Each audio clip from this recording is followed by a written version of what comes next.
Interesting. Uh-oh. Oh, did I not push live? I thought I did. Oh, we're live. Oh, no. Okay, so now we're live.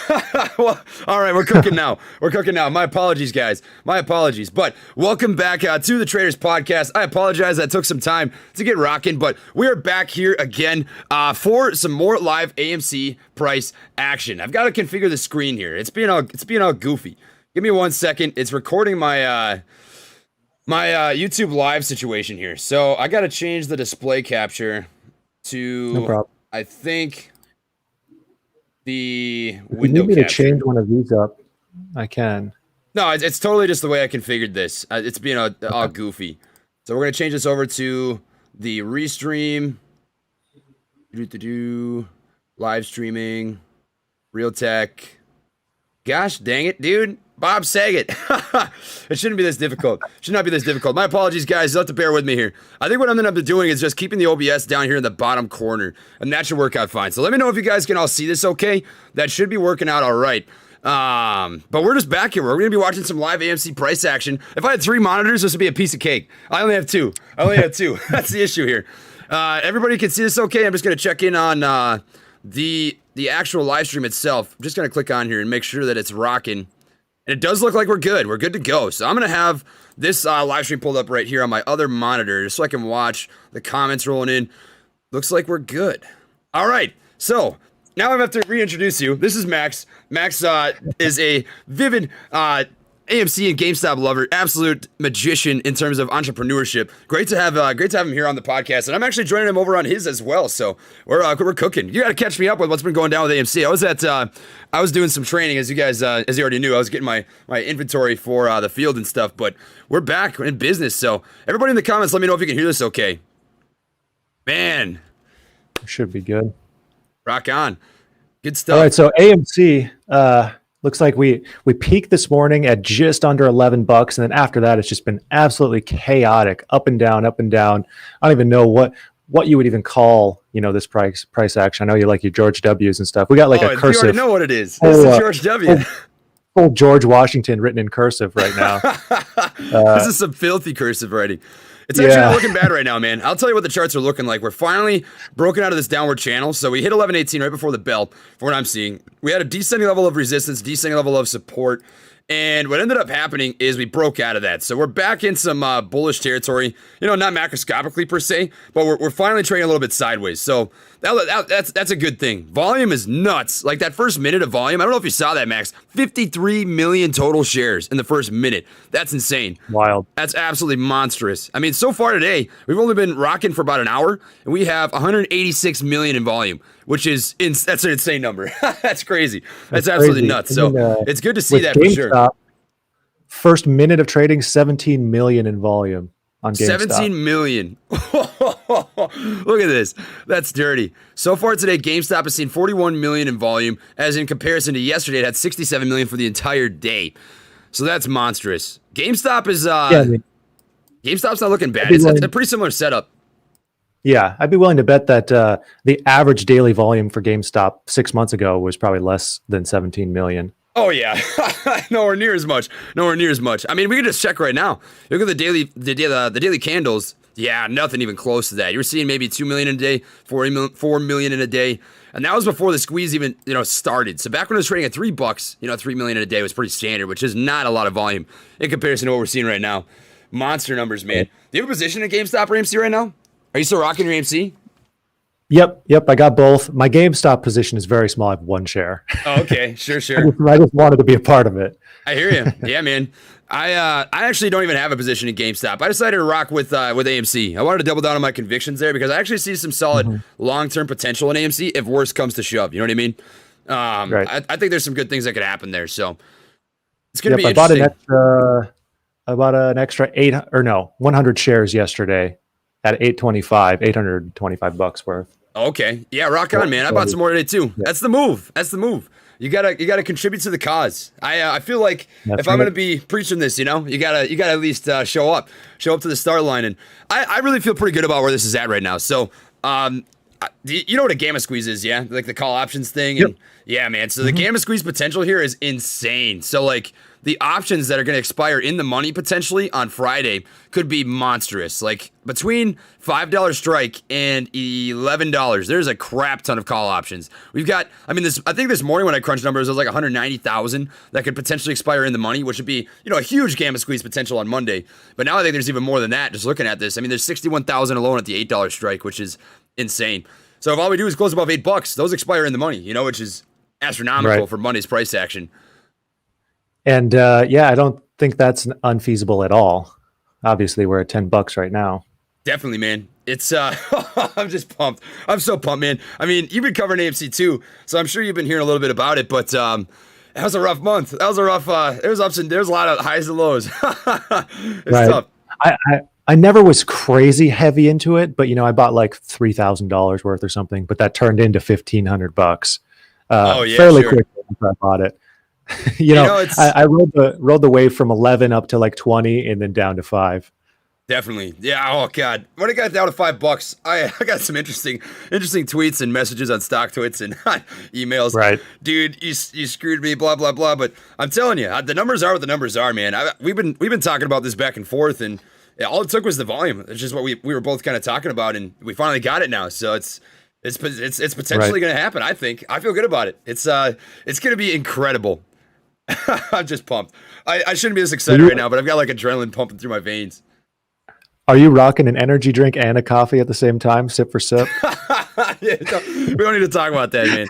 We don't need to talk about that. My subscribers over my channel always get mad when I drink these, but I got like 2 hours of sleep last night, so today's an exception. We're gonna put an asterisk by this. Yeah, that's right. Having both isn't that crazy, but doing them one then the other is a little bit crazy. Yeah, man. You know what? We'll just pretend it didn't happen. Orange dreamsicle, dude. It's the flavor. That's I love orange. It tastes like a push pop. You ever had those when you were a kid? Oh yeah. Oh man. Oh yeah. It takes me back. Here. But as things are looking right now with AMC, I'm just going to take a quick peek at the volume here. We're still seeing really solid volume. So like per minute, between 500,000 and a million shares. And I don't mind that we're trading at 970. Like I expected a pullback at market open to some extent. Honestly, my only regret is that I didn't wait to purchase. I bought another 90 shares this morning, and I was going to do it at the market open, but I didn't know how long this inventory stuff would take. So I just got it out of the way just by the off chance I was there for like 4 hours, And here we are. So it's not looking bad. We're consolidating now. And consolidation typically favors bullish territory. 15 MA is trading about parallel to the 200 EMA, which typically also means consolidation. We've got a little bit of a wedge pennant formation happening right now, so there's tightening and squeezing down a price action, which typically is bullish if it continues to consolidate. So that's pretty insane. I feel so good about where this is sitting right now. That's awesome. I could show my chart. I don't know if you can see my screen right now. Yeah, but, totally. I'm sharing my chart on my stream, so we're cooking. We're good to go. Cool. Perfect. Definitely. Have you seen the short numbers from this morning? The Fintel numbers? No, I didn't. I saw your at least I saw the title of your video, so you can fill me in on what's going on there. Man, so this morning I had some people drop it over in my Discord. They saw that on Fintel at one point there was 10,000 total short shares available, which is nothing. That is like pennies. That's not a lot of short shares, which is absolutely crazy. I'm gonna check it right now just so that I can kind of give you guys an idea of what we're looking at, but it was pretty low. So according to Fintel's got it at, as of now, 200,000, which is still nothing in comparison to the float. So there's a lot of shorting happening here, guys. It's crazy. 200,000. That's it. Yeah, that's it. What's the total short interest? Do we know? So I could take a peek at what Market Watch has available. That's what I found has like the most relevant information. But take it with a grain of salt because I've seen different numbers literally everywhere. According to Market Watch, I gotta go back here. There we go, short interest. So short interest, according to Market Watch, we've got 1.885 million shares as of the 12th of February, 2021, compared to a float of 2.34 million, 80% float short percentage. 80%. Insane. It's the leading shorted stock in the market, according to Market Watch. Take that with a grain of salt. I mean, who knows? Who knows if that's right or not? I've seen these numbers so different literally everywhere you look, but that's a huge number. Insane. I just updated in front of me. Crazy. Oh, really? Let go. It's so crazy how much that varies, because if you look at like highshortinterest.com, it's not even on the list, AMC, because it's Really? less than 2%. So it's like these numbers are so chaotic all over the place. Dude, it's not even on Market Watch anymore. Where'd it go? GameStop's here. GameStop's at 30% apparently. 16.4 million out of 54.4. But AMC disappeared. Well, it was there yesterday. You can check my video. I definitely talked about it. But the numbers there, they were crazy. It's let me see what Ortex has to say. Ortex is usually pretty good. I can tell you the overall utilization.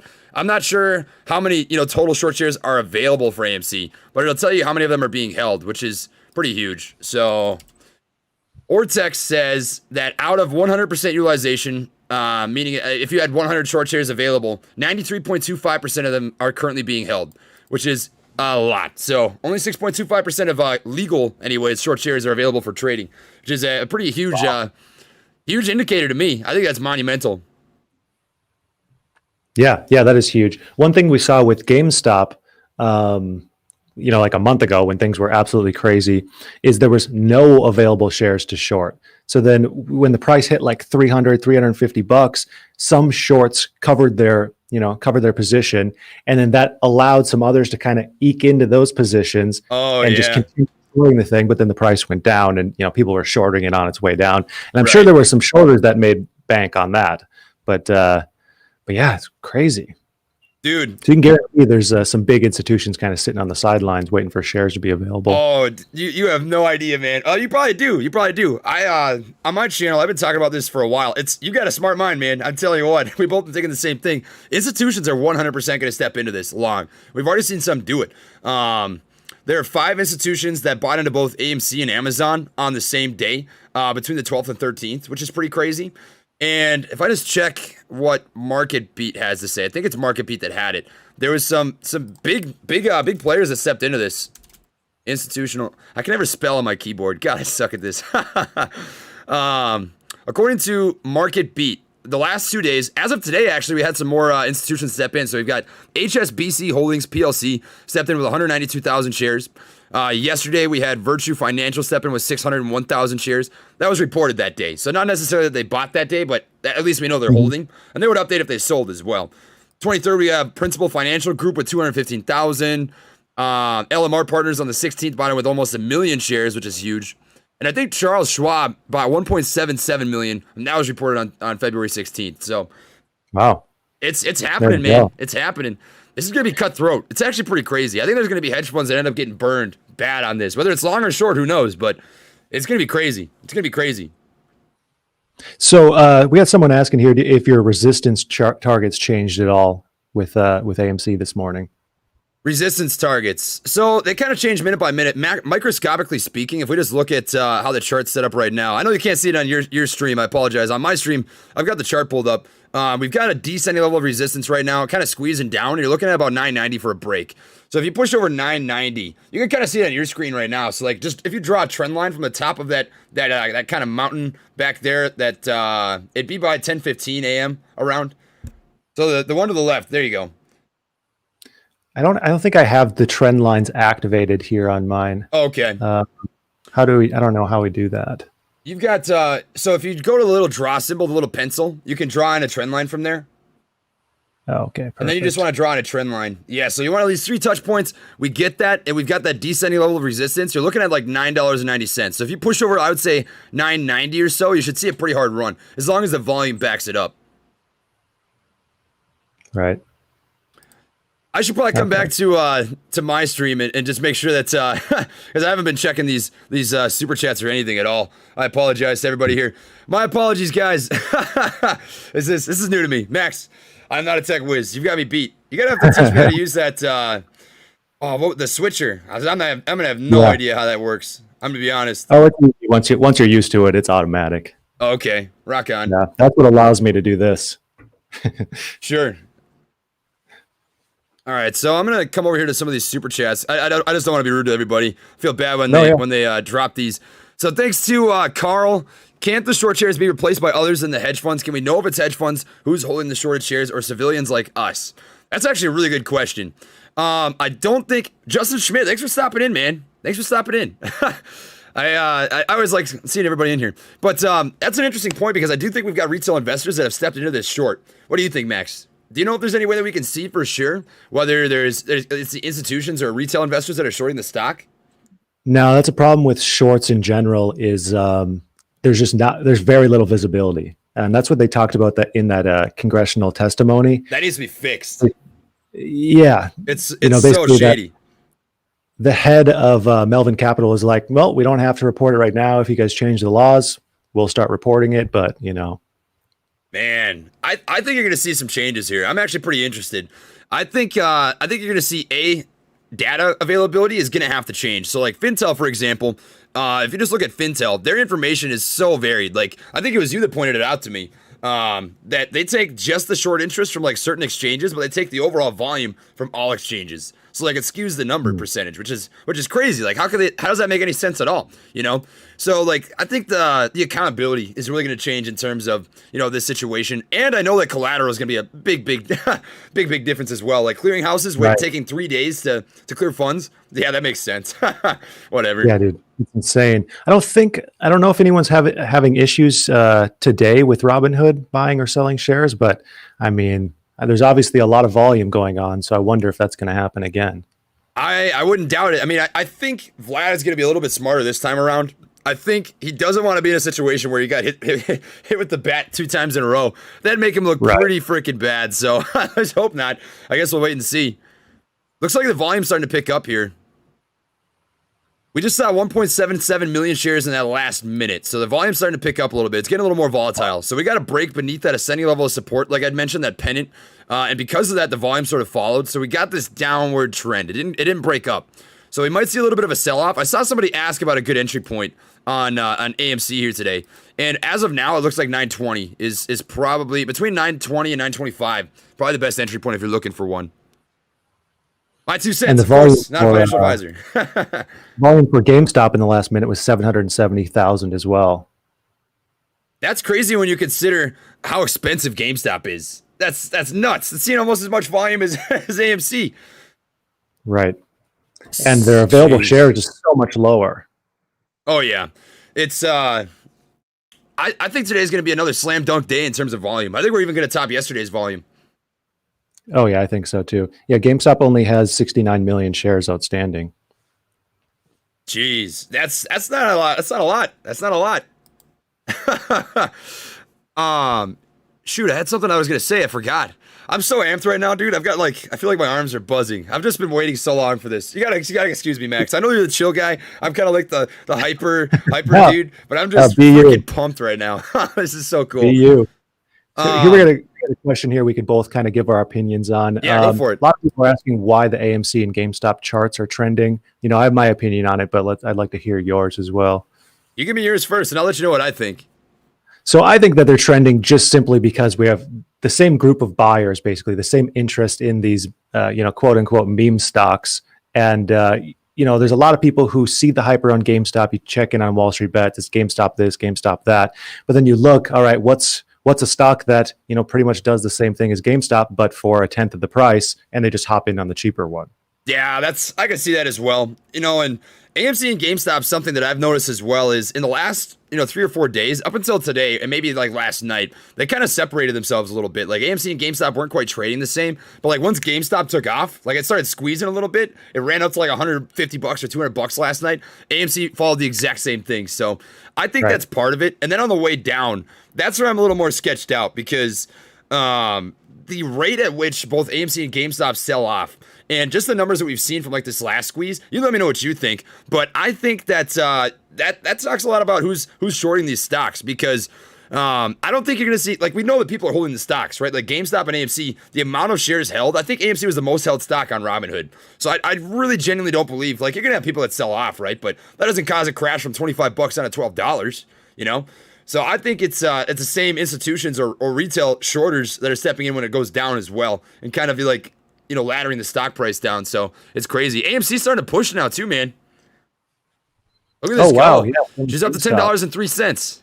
Oh, that's dirty. We got a nice little push in volume there at 1.3 million shares. On the level twos, we've got the most sellers waiting to get orders filled at 1014. Looks like we already Oh, we're getting ready to push through that. Looks like it's getting ready to run, man. AMC and GameStop, they've had some crazy pushes. Like, I've actually noticed they usually run the most when it's like nearing the end of the day.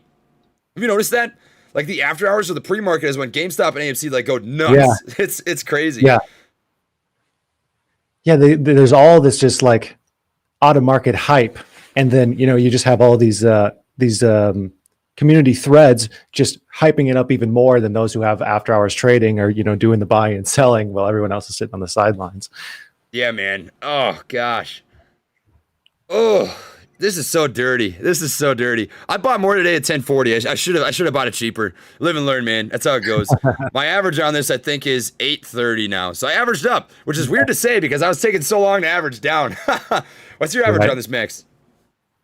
I'm like mid tens. I have it in two different accounts, so it's hard to say exactly, but it's like 1080 or something like that. Okay. In average. So I'm still just a tad negative.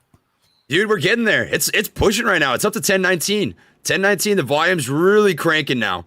Oh, we're starting to get some momentum. This is a beautiful setup. So I don't know if you can see these three candles, these last three candles. That's called the 3-bar play.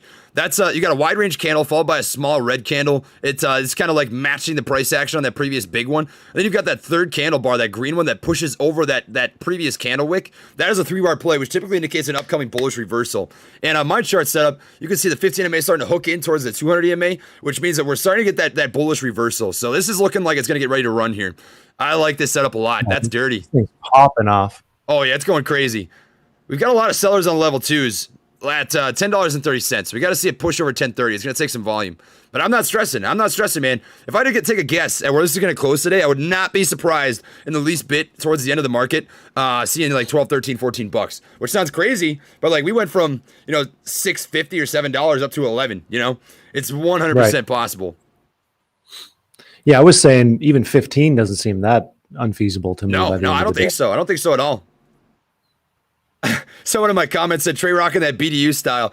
No, these are OCPs, man. The BDU is like the Vietnam junk. When I was in school for ROTC Max, we had like a mismatch of all sorts of different uniforms. It was like the ACU pattern, so like the digital kind of camouflage. Then we had this stuff. We had the BDUs, which is like the Vietnam gear. It was a goofy look.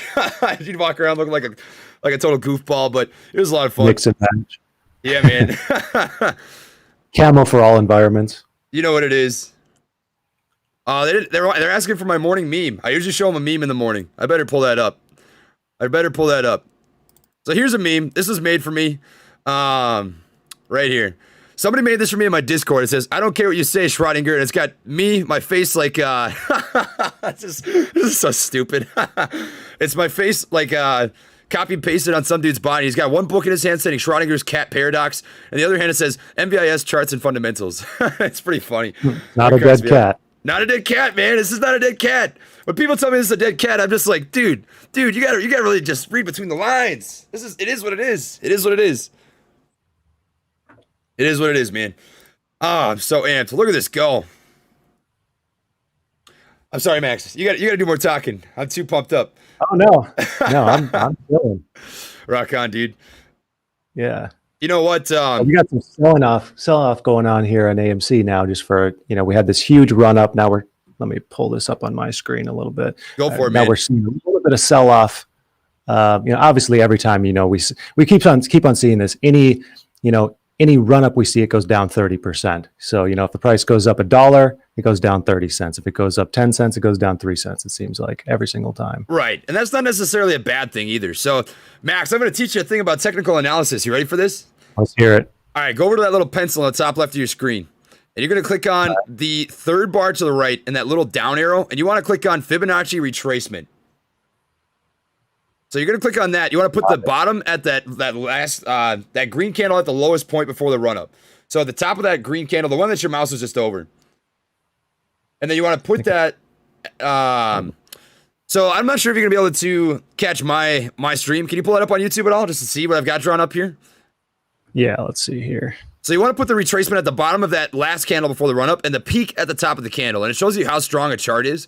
So a retracement of 50% or less typically indicates a lot of buyer strength. And if it retraces down like 61.8, 78.6, that typically indicates a little more selling pressure. So as we can see right now, this is a little weaker of a pullback, but typically if you see anything 50% or less in terms of retracement, how much you get back on that initial run, that shows that there's a lot of buying pressure. And, as we're sitting right now, it looks like it's in a nice upper moving channel, and we're slowly stair-stepping higher lows and higher highs. I like that it didn't come all the way back down to previous levels. I mean, ideally we wouldn't have given back that much, but it's still moving. This is good. Ooh, Max, you already see this, don't you? You already see this. The George W. Foreman. Popping. Oh, there we go. Oh God, I'm so pumped. This is crazy. What a day. Got half a W. The half W. Max, you gotta let out George W. for me. the George W. scream. Oh yeah, the George W. Come on, man. The George W. That's the money, dude. Oh, that sounds so good coming out of your mouth. I love it, dude. That's golden. All right, golden. I got my retracement down here. Yeah, so it's really starting to run here again. We got a nice bounce off of that ascending level of support. We're currently sitting at $10.13. 1020 is where we've got the largest sell wall right now on the level 2. So that'll act as resistance. That is also where the 200 EMA is at right now. So that's going to be kind of a double whammy. We get the price action back over that 200 EMA. We'll be in some microscopic bullish territory, and it looks like it's really getting ready to test that. So that's going to be a critical level. You got to push over to 1020. This is back in buyer's territory, in my opinion. Yeah, close. It looks like once it blows past 1025, then it's like just free running. Oh yeah. All right, so I'm gonna just read through these super chats. I apologize, Max. I want to at least recognize these people. Oh, go for it. Thank you, Christian, Labanot, Jason. The target market is moving similar. It looks like it for sure. Alessandro, Rhonda, Matt, Diamond, Tony X, DCP. Thank you for your service, brother. I appreciate that. Roland, you YOLO'd your entire tax return on AMC. Well, congrats, man. I wouldn't have done that personally, but hey, you know what? Yeah. If you're part of the cause, it's you at the end of the day. People are saying Fintel. I better check that out in a little bit here. Juan, Makisu, Avant, Rumelite, Sally, D-Light, Frankie, Carol, Tammy. Trey's like Mountain Dew and Max is like herbal tea. I love that. That's gold. Lord, stop being sheeple. This is not a dead cat, baby. Not a dead cat. Not a dead cat. Never a dead cat. Never was. It was a napping cat. Napping cat. That's what it was. Taylor, Jeff, Pimp Daddy Payne.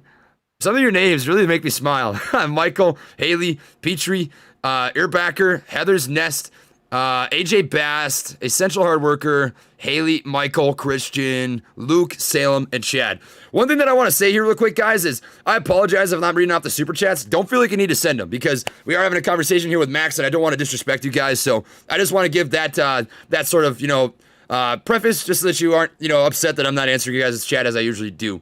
So people are asking about the AMC short interest on Fintel, Max. So I'm just going to pull this up quick. We're going to see what they're talking about. Yeah.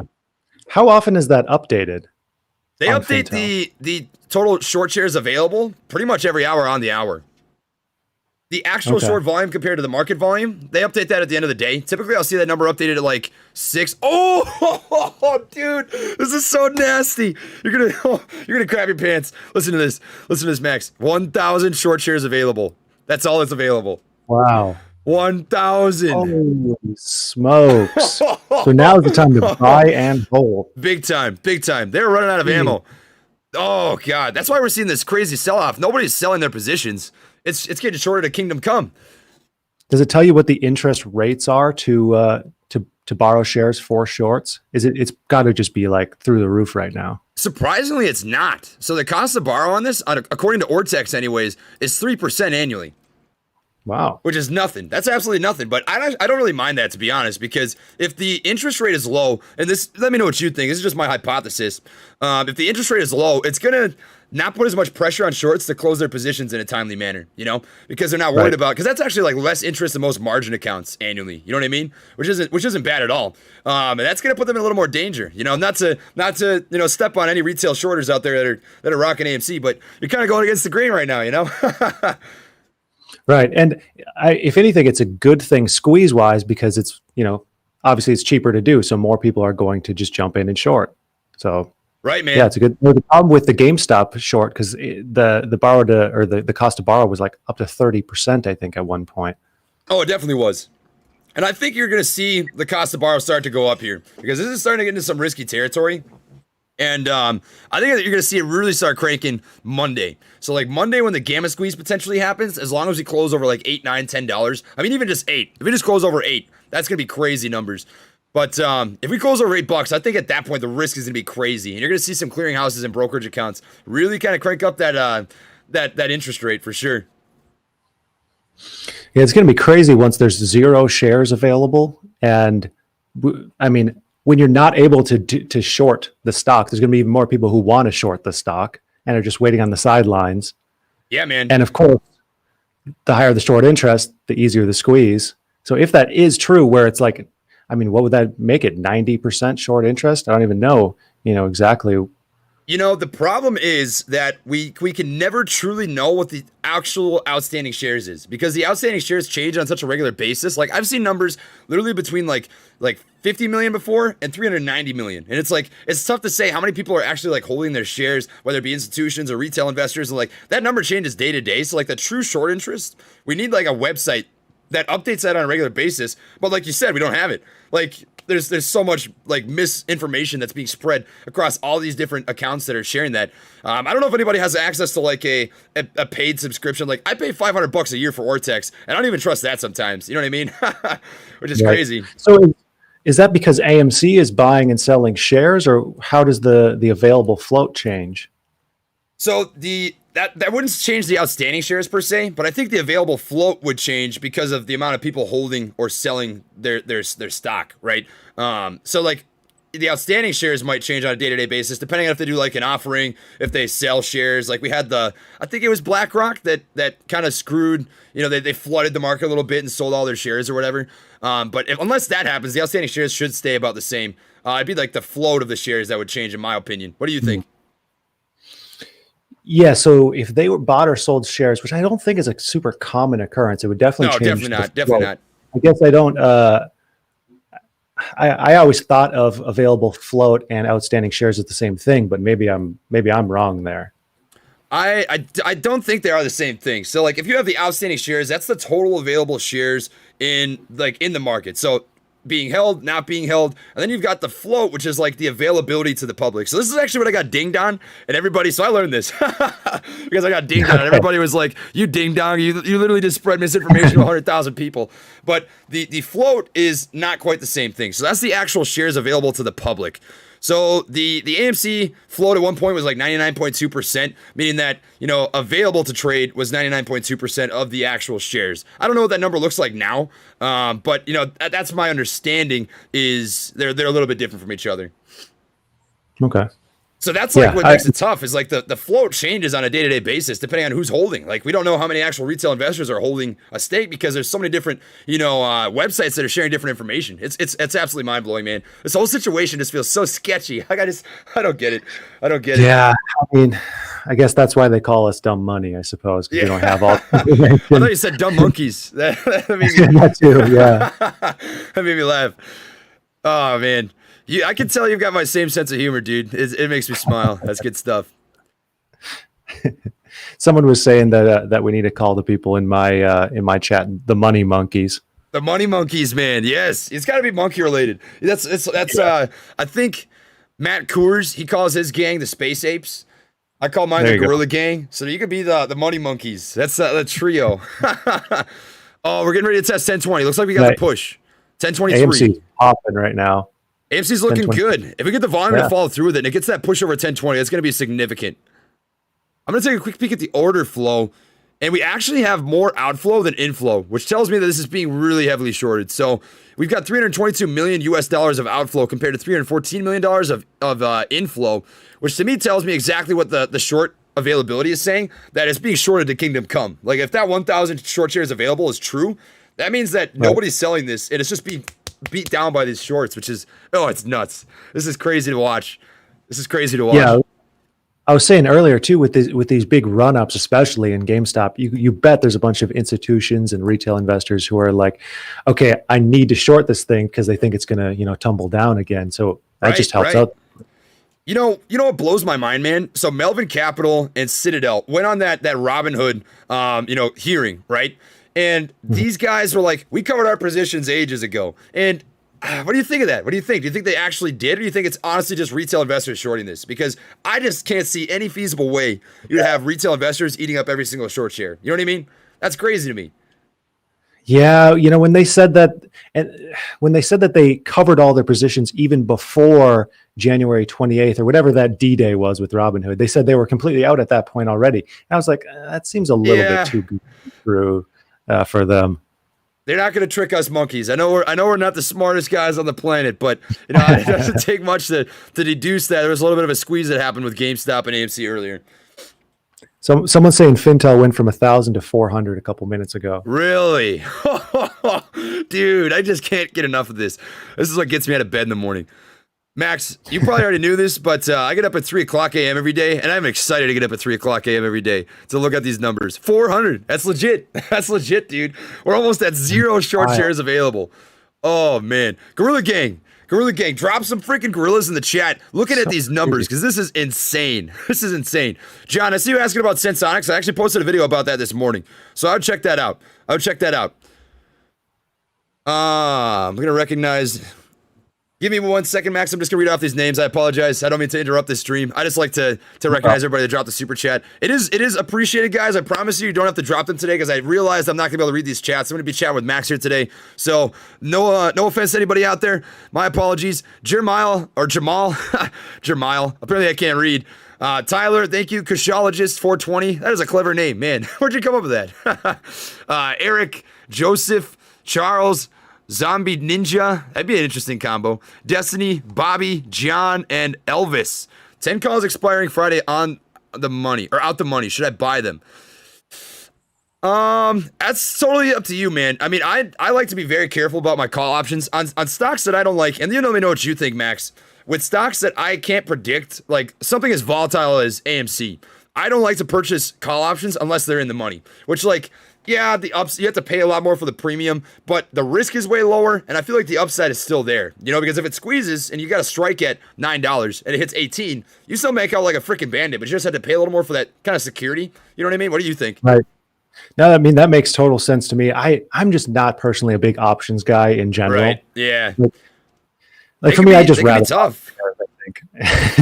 The thing about options is, like, they can be a great leverage tool. Like, you can make a crap ton of money, but if they don't pan out, you just lost whatever you put into it, And that's like, I just don't play with options unless I have like absolute conviction there's going to be some sort of reason the price is going to hit, $9, $10, whatever that strike is by that date. So like Microvision, for example, that'd be a stock I'd feel comfortable putting a call option on, because like we have that known huge catalyst for that LiDAR presentation in April. But like AMC, there's nothing predictable about this. So like, I'm not mad the call options are there, but that's just not my cup of tea. It's not my cup of tea. Right. I got sent an email yesterday. Someone who spent $25 on some call options for AMC turned it into $5,000 yesterday. Oh, dude, that's disgusting. That's nasty, man.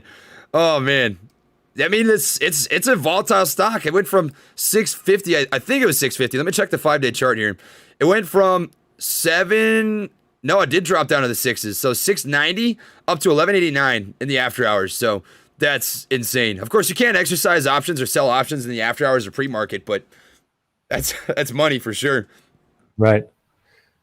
Looks like we're seeing another nice little run up here with GameStop and probably AMC too. GameStop starting to run here? GameStop is starting to wind up. Actually, the GameStop setup looks a little bit cleaner than AMC right now, but they typically mirror each other. So if we see GameStop, like as you said, the same people are stepping into both these stocks. If you see GameStop really start ripping, AMC is going to follow 100%. Oh yeah, that's a clean upper moving channel. That's dirty.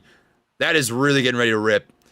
The 15 MA is about to cross over the 200 MA. The RSI is really starting to get some nice momentum. It had a small pullback, but I'm going to drop a Fibonacci retracement and just get an idea of how strong this chart is. It is super good. That's 38.2% retracement, which is nasty. That's dirty. This is set up pretty nice. Just massive candles on AMC too. Oh yeah, big time. Honestly, I'm not gonna lie. I'm surprised that GameStop ripped last night. I was not expecting that at all. Were you? That caught me by surprise. I was actually I just got off work and I got this message in my Discord like, Trey, you need to look at GameStop now. And I think Ben, one of my friends, we kind of worked together on some stuff over the channel. He said, dude, GameStop is squeezing. I was like, what? What are you talking about? And sure enough. Right. Yeah, there was a nice run up when we were streaming yesterday morning, and then it was getting pretty close to market close. I check in on the AMC price. I was like, oh, this is doing pretty good. And then I have GameStop pinned right below in my watch list, and I was like, wait a minute, 100%? That can't be right. I'm looking at, I'm like zooming in and out. I'm like, this went up 100% in like over an hour after I'd since checked it. GameStop at its highest point was up 300% from market open yesterday. So if we just check out GameStop here, it opened at about $45 and it hit $200. So it was up. That's insane. That's so crazy. 90. Oh, I'm so bad at math. 135. So it was up over 300% at its highest point, which is monumental. Ben just texted me. That's funny. He must be watching the stream. Thanks for the name drop. You got it, Ben. Shout out to Ben Rico. He's Dr. Magic Fingers over the Discord. Absolute beast on the piano. He's good with sound and stuff. Huge dude. Nothing but respect for sure. So it's selling off a little bit here. AMC is pulling back. It's at 993. It broke this ascending level of support, and we know exactly why this is happening, man. It's just being shorted. It's being shorted to absolute kingdom come, which is insane. Looks like GameStop might end up being suspended again. This thing is really dropping.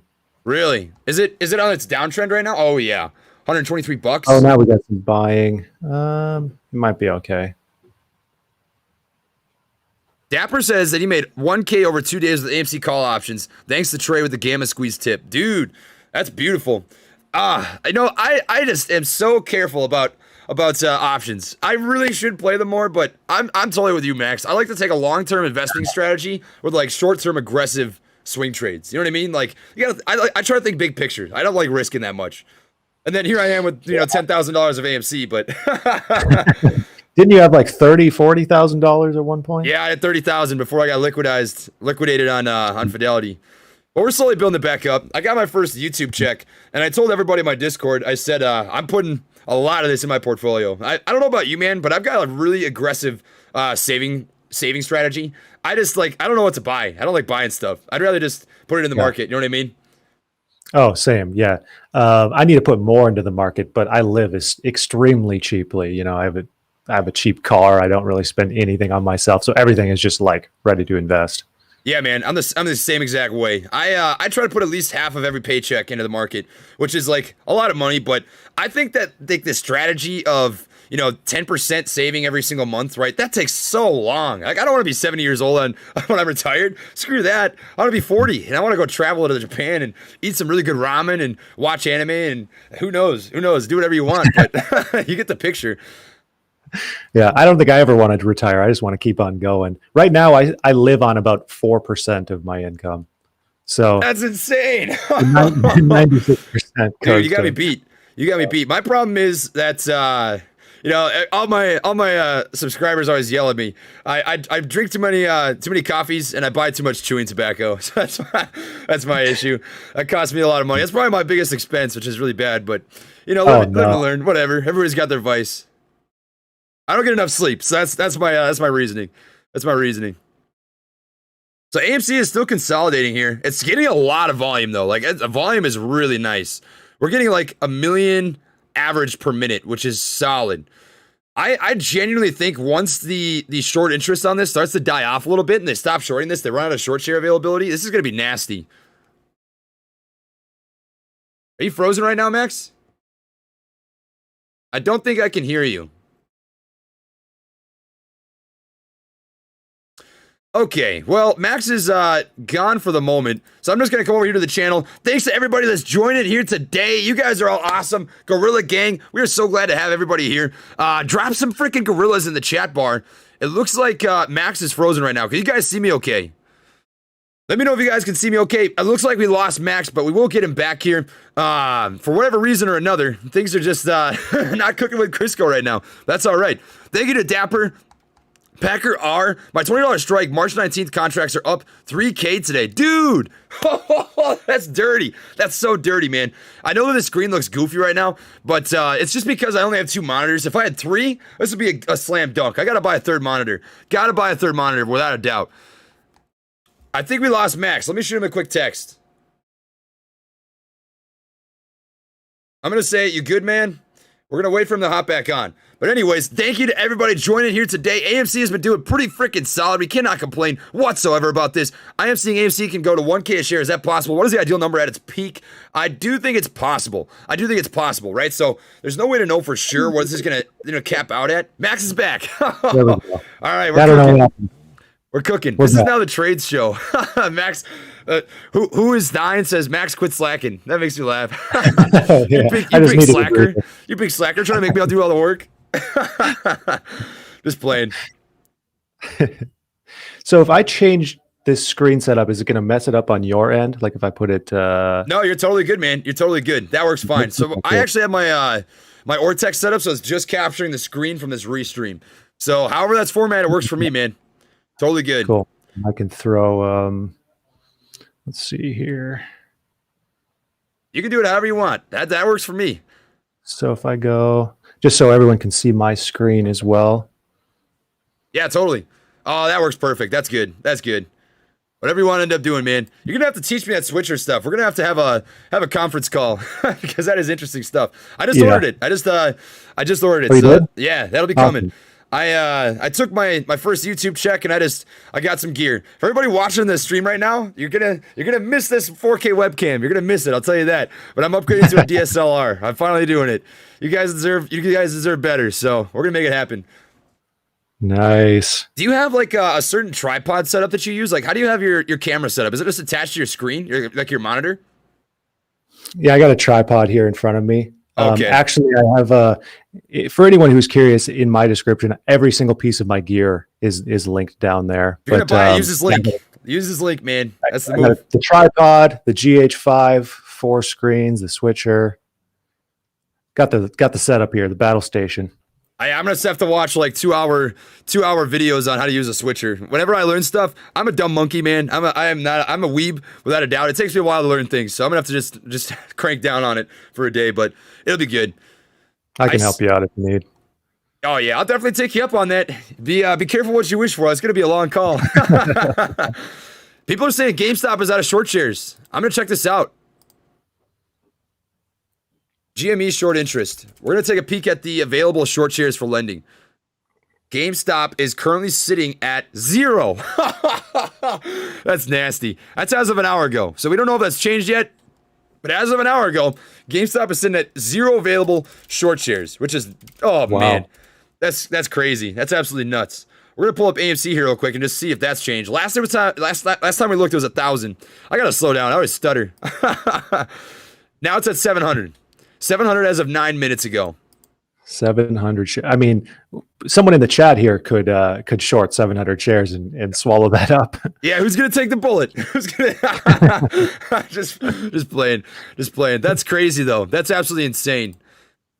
I'm telling you. I mean, people are. I bet people are a little bit worried, and you let me know what you think. But I think in this situation, people just have to truly double down on their convictions. Like we know what the numbers are, and the fact of the matter is, it does not matter, like covering shorts, whatever. Are shorts going to be able to cover their positions? Maybe, right? But the gamma squeeze is what's going to lead to that true short squeeze because not all shorts are going to cover their positions. So at the end of the day, if we close Friday over $8, like that guaranteed, you're going to have all of those options that are going to expire in the money, which should cause a gamma squeeze. And like, I'm not sure how much you looked into GameStop the first time it pushed, but the gamma squeeze is what actually caused the short squeeze. Like it had that 1 day run and then went from $60 to 500 in like 2 days. So it's set up to do the same thing, man. I am so pumped. Like just stay true to your convictions.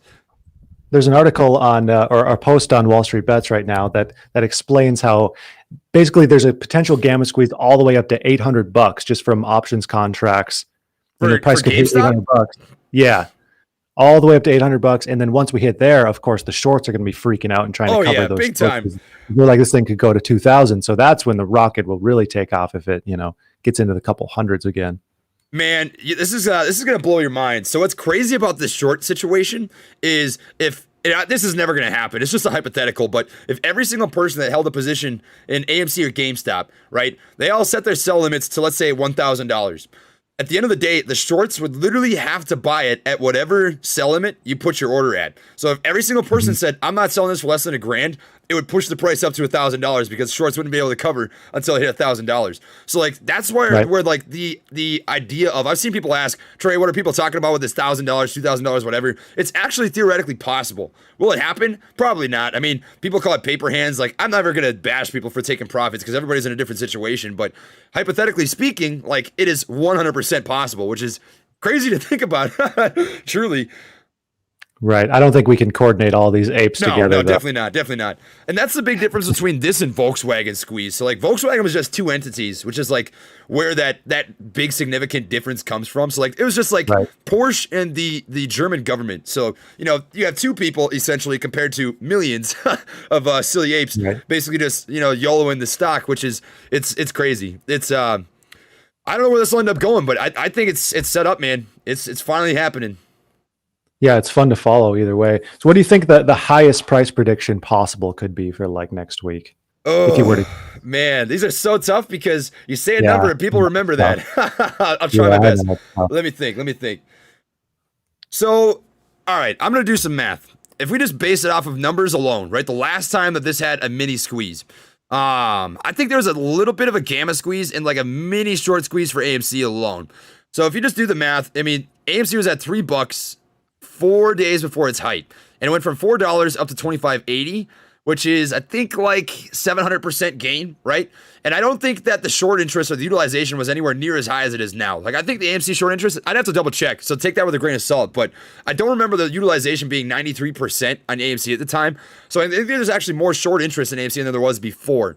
So I think it could possibly be a 700 to 1,000% runner, which sounds crazy, but like short squeezes, I think people are underestimating how crazy short squeezes are. Like, they're not 50% gains. Like, that's just a day in the market. Squeezes are like hundreds of percents or thousands of percents. Like, they're violent. Right. And that's what happened with GameStop. I mean, GameStop went from $20 to $500. So who's to say that can't happen for AMC? Like, it totally can. It just depends on the sentiment and how many people step into the stock and push it, you know?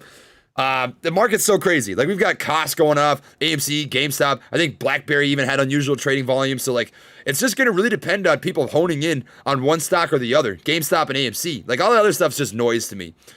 So, best case scenario, I could see it breaking 100, which is crazy, but I think it's possible. And one thing that I find very interesting, man, is Fidelity Pro. They've got an algorithm system that'll give predictions in terms of how high a stock can run. So I'm just going to pull this up really quick. I have it saved somewhere. Fidelity projected AMC price. This was as of, I think, 2 days ago. And they have the predicted price of $636 by early May. And that's based on a variety of factors. So like short interest, overall average volume, days to cover, utilization, blah, blah, blah, blah. Like they're way smarter than I could ever crunch the numbers for. But the computer is basically saying, with the information we have now, that squeeze potential is possible. That's not saying it's going to happen, right? But that it's potentially possible if everything aligns, right? So that's pretty mind-blowing, man. That's I think people really just, it's crazy to think. I don't want to get anybody's hopes up, but I think $100. I think $100. So if it went up to $600, what would that turn your portfolio into? Have you done that calculation? I have. It'd be $600,000. Oh, nice. Yeah, that'd be nuts. $10,000 investment. Yeah, right. And you can have this on your stream now, but I've been saying this for a couple days. I made the swear, I made the oath. If this hits $600 and I cash out, I'm going to buy myself and one other person a Tesla. So you can hold me to it. I'm going to 100% do it. I'll take $200K of that, and I'll take care of myself and one other lucky ape. Okay. We talking Model S? Oh yeah. Well, I'm probably gonna get myself a ludicrous. I like the ludicrous model, the speedster sort of vibe. But I think they're sick. I love Teslas. Yeah, that new that plaid, like the highest, fastest version of the Model S is, I think, just came out or it's coming out soon. I think you're right. Oh man, I love Tesla. Elon Musk is probably the only billionaire on the planet that I have genuine respect for. Like, he is actually like a good, innovative person that's just trying to change the world. And Tesla is definitely doing it, man. Tesla is going to change the game. Like, I truly think in 20 or 30 years, that gasoline vehicles are not going to be what they are now, which is crazy to think about. Yeah. I mean, you already see all the huge automakers changing how they do everything, basically. Oh, entirely. I mean, you've got Apple and Microsoft trying to make electric vehicles now. Who would have ever guessed that, you know? It's crazy. Absolutely nuts. Oh, I was going to say something. I forgot. Oh, I was going to say maybe you want a Tesla. Are you going to buy a Tesla? What's your portfolio going to look like? Let's see. I got to do some math here. I think you actually have more shares than I do, don't you? What do you have, like 1,000? No. I have like 400, I think. Oh, okay. So if this hits $600 at 400 shares, your dollar cost average is 10. You'd be up 600%. So that's $4 grand. Put into about $240,000 on a $4,000 investment. That'd be pretty solid, man. That's not bad. That's not bad. Not at all. I'd take care of I'd buy a couple of Baconators from Wendy's.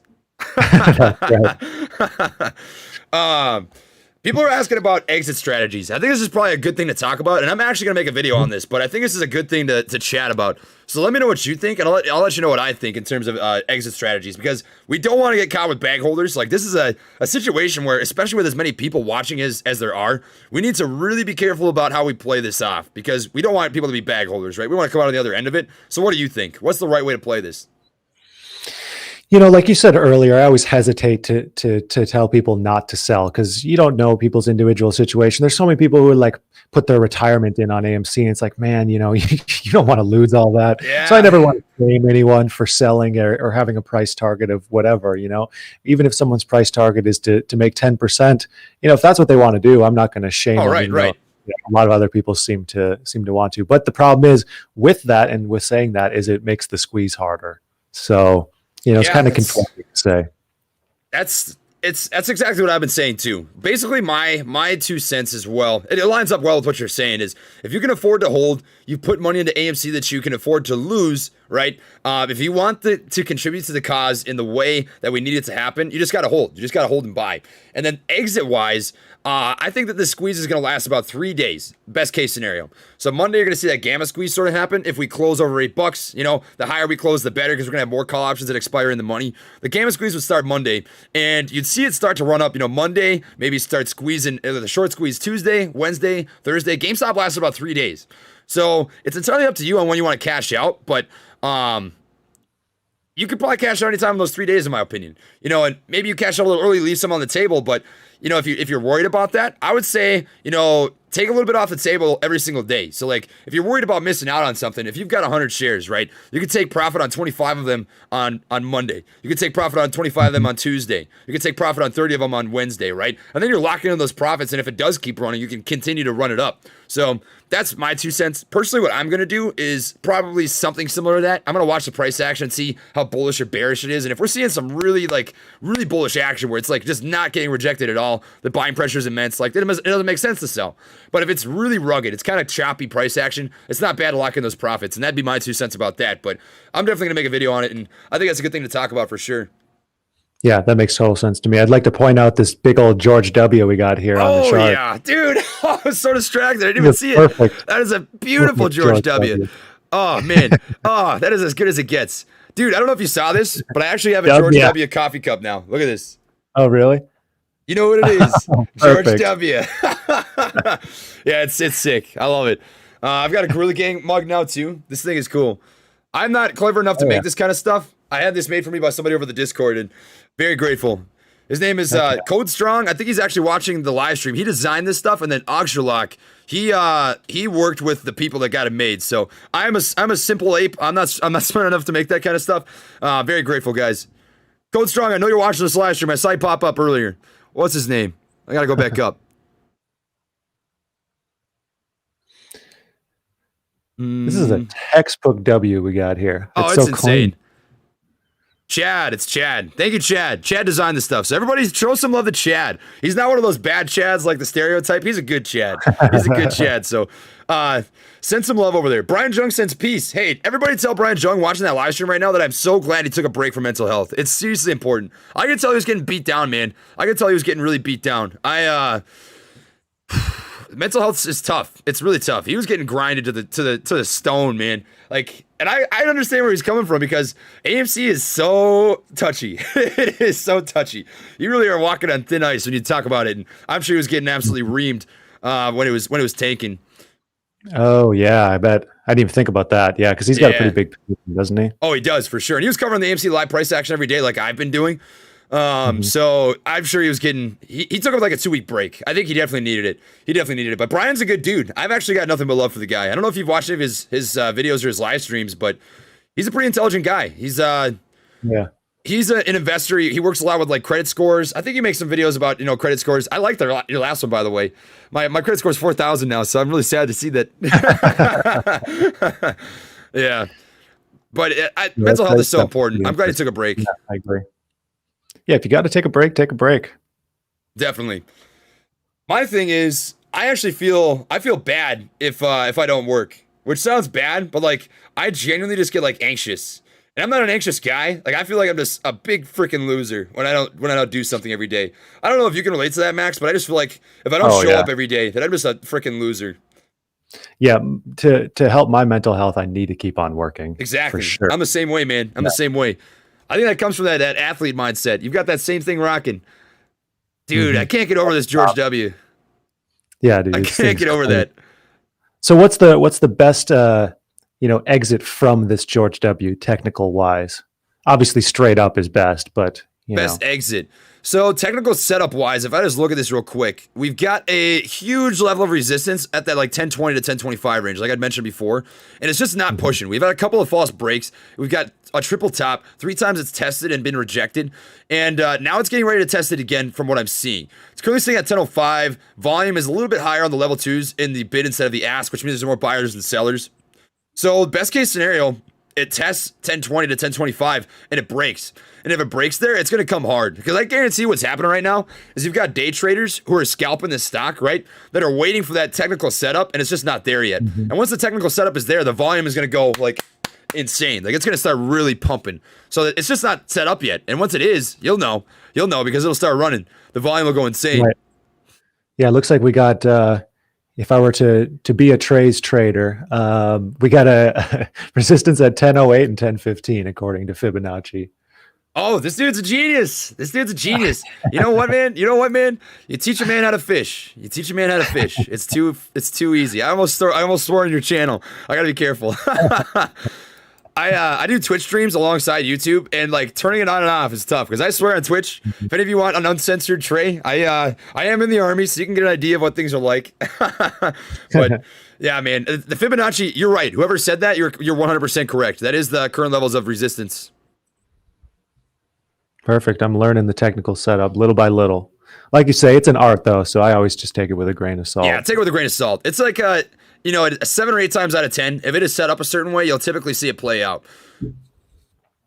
That's actually how I got into SYPR. So that was presented to me by a guy over the channel. We were just streaming doing AMC, and I hopped into SYPR if you want to check it out quick, Max.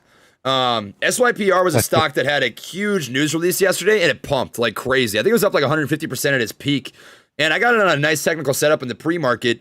Made a quick, I think 70% on it, and got out for the day, and I was very happy. So you can see that was dirty. I think it peaked out at like $8. Yeah, it looks like 606 it peaked at. I think it was higher than that. Do you have the extended hours turned on? Oh wait, no, I was on the wrong day. Yeah. There we go. Just under $8. Yeah. So I think I got out at like 650. I took a little bit off the table at the top. I took out like 20%, and then I let the rest ride just in case it went up, and it didn't. So it is what it is. Oh, my chat bar is blowing up. I'm sorry, guys. I apologize. It's so hard to keep up.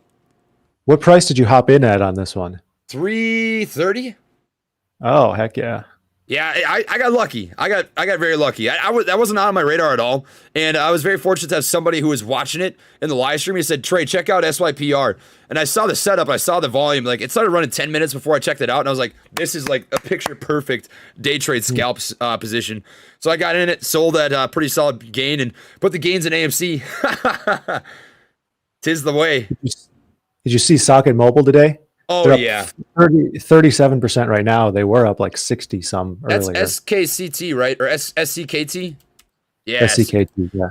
So SEKT was another stock. I don't know if you look at this on a 1 month chart. It was insane. It went up to $35 like a week ago. Oh yeah, insanity. Yeah, right. That's day traders getting out of hand. That's exactly what that was. I remember I was doing a live stream that day, and somebody was like, "Trey, should I buy into this?" And I said no because that's an obvious chase, and it just kept running. I think he asked when it was like $20 and went up to 35. I was like, "Sorry, man, but that's just not my cup of tea. I don't like playing those." Yeah, man. Crazy. Yeah, it ran up like 900 and some percent at one point, and then finished off 530% or so for the day. Yeah, man, that was definitely it. That was definitely it. AMC right now, volume, it's pulling back a little bit, but it's still riding a nice ascending level of support. So that's good. That's good. It tested out that ascending level of support real quick here, but it's still riding up. I don't know if you can see this, Max, but if you zoom out to see the entire day so far, excluding the pre-market, you can kind of see what I'm talking about. So you can see how you've got that kind of rising trend line on the bottom of the price action here, and it's forming a little bit of a pennant formation. So you've got kind of this parallel level of resistance where you've got 4 touch points about at $10.23. And then from the low at 919, if you drop an ascending level of support, it's squeezing down. And essentially what you have here is I would anticipate sometime in the next, 15, 20 minutes, it's going to have a pretty hard push just based on the technical setup. Of course, not all times is that going to happen, but you can kind of see it with your eyes. It's like forming that flag sort of formation. Right. It's got a beautiful setup. I'm not worried in the least bit. I think something important to talk about is the 5-day chart. If you just look at that real quick, this stock does a lot of running at the end of the day. I mean, if you look at yesterday, it had a little push at the beginning of the day, and then it consolidated, back down, and didn't really run until close. So don't be concerned about where things are at right now. This is, we all know this is a bumpy ride. It's going to be a bumpy ride for sure. Yeah, every day it just has some kind of spike. Yeah, definitely. Wow. You know what it is, man. We're forming the half pipe right now. The half pipe. On the 1 month chart. Right. Is that what you call it? The half pipe? I've never heard that. That's what we're calling it now. I don't know. Well, man, now I got to come up with a name that's cooler. I can't think of anything. Here we go. I think the George W is popping off a little bit. It's looking like it. Let's take a quick peek. Oh yeah. Man, we've got so many George W's forming. Look at this. Bam. It's just so many bottom outs. The problem is that it's just being shorted. Like, I want to see the interest on this. How many people are really cranking this down? Fintel, short borrow fee rate is 4.45%. So it went up. It went up a little bit. I'm going to take a quick peek here, just update this. 700 total shares available as of 28 minutes ago. Borrow fee rate is at 4.45%. So it's starting to climb, which means the risk for shorts is going up. For sure. I'm going to take a peek at the utilization and see if that number's changed at all. Still at 93.25%. So not much change in there. We're climbing. We're climbing right now. 10, oh, 13, yeah, look at her go. 10, 14. 14. There she goes. We need to see a push over 1023. We get the volume to back that up. It should be a nasty move. We got 670,000 on the last 1 minute candle at 1129. So it's starting to pick up. But that technical setup is what we're looking for. We're looking for that push over 1020. If we get it, it'll move. We already know it. Yeah, we got to get past that 1015, then 1024, I think is the next. If I'm not mistaken. Yeah, you'd be right.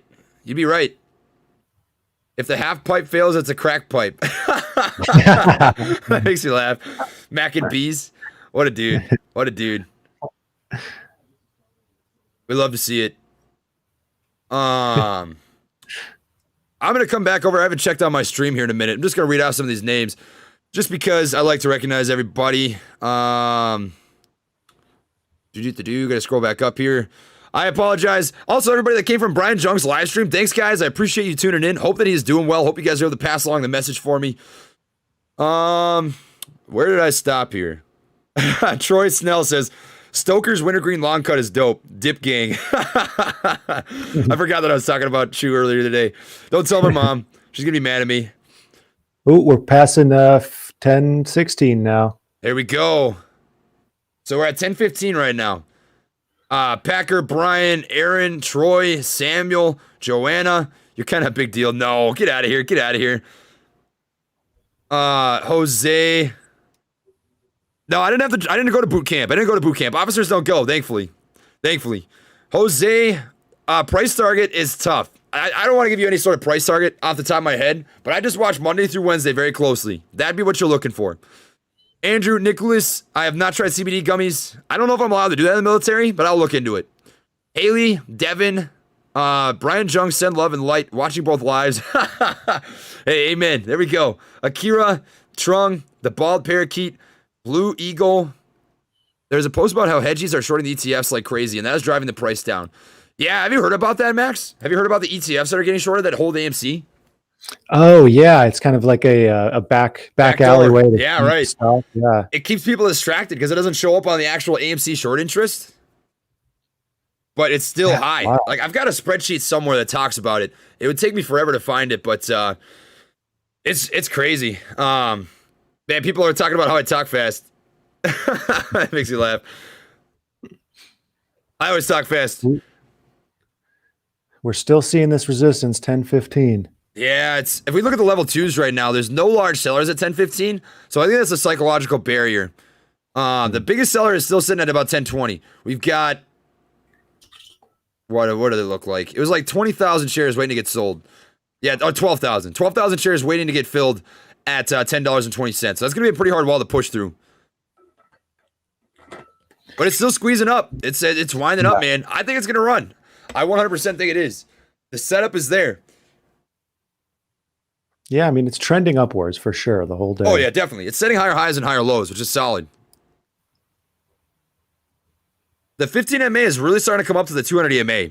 And you can actually set those up on your chart if you want, Max. All you have to go to is the indicators. And you go to edit indicators, and then you add an EMA and an MA. And then you can edit how long you want them to be. So like for the MA, I just use 15 days. The EMA, I use 200. You can use whatever you want. That's what I find works. But whenever you got the 15 MA that's starting to creep up on the 200 EMA, and the 15 MA is underneath that trend line, that typically means you're in bearish territory. And when it crosses over, that's like a bullish indicator, that crossover, stating that you're about to see a breakout. And it's starting to wind up, man. It's getting close. It's getting real close. So that EMA you'd want at 200 days for that trend line. That gives you like a macroscopic overview of the price action. Okay. And then the MA, I don't know what you've got that set at, but you're looking solid there. Oh, that looks right. You just got a bunch of the MA lines. 15, 10. Yeah, you can have as many or little as you want. That's totally up to you. Apes.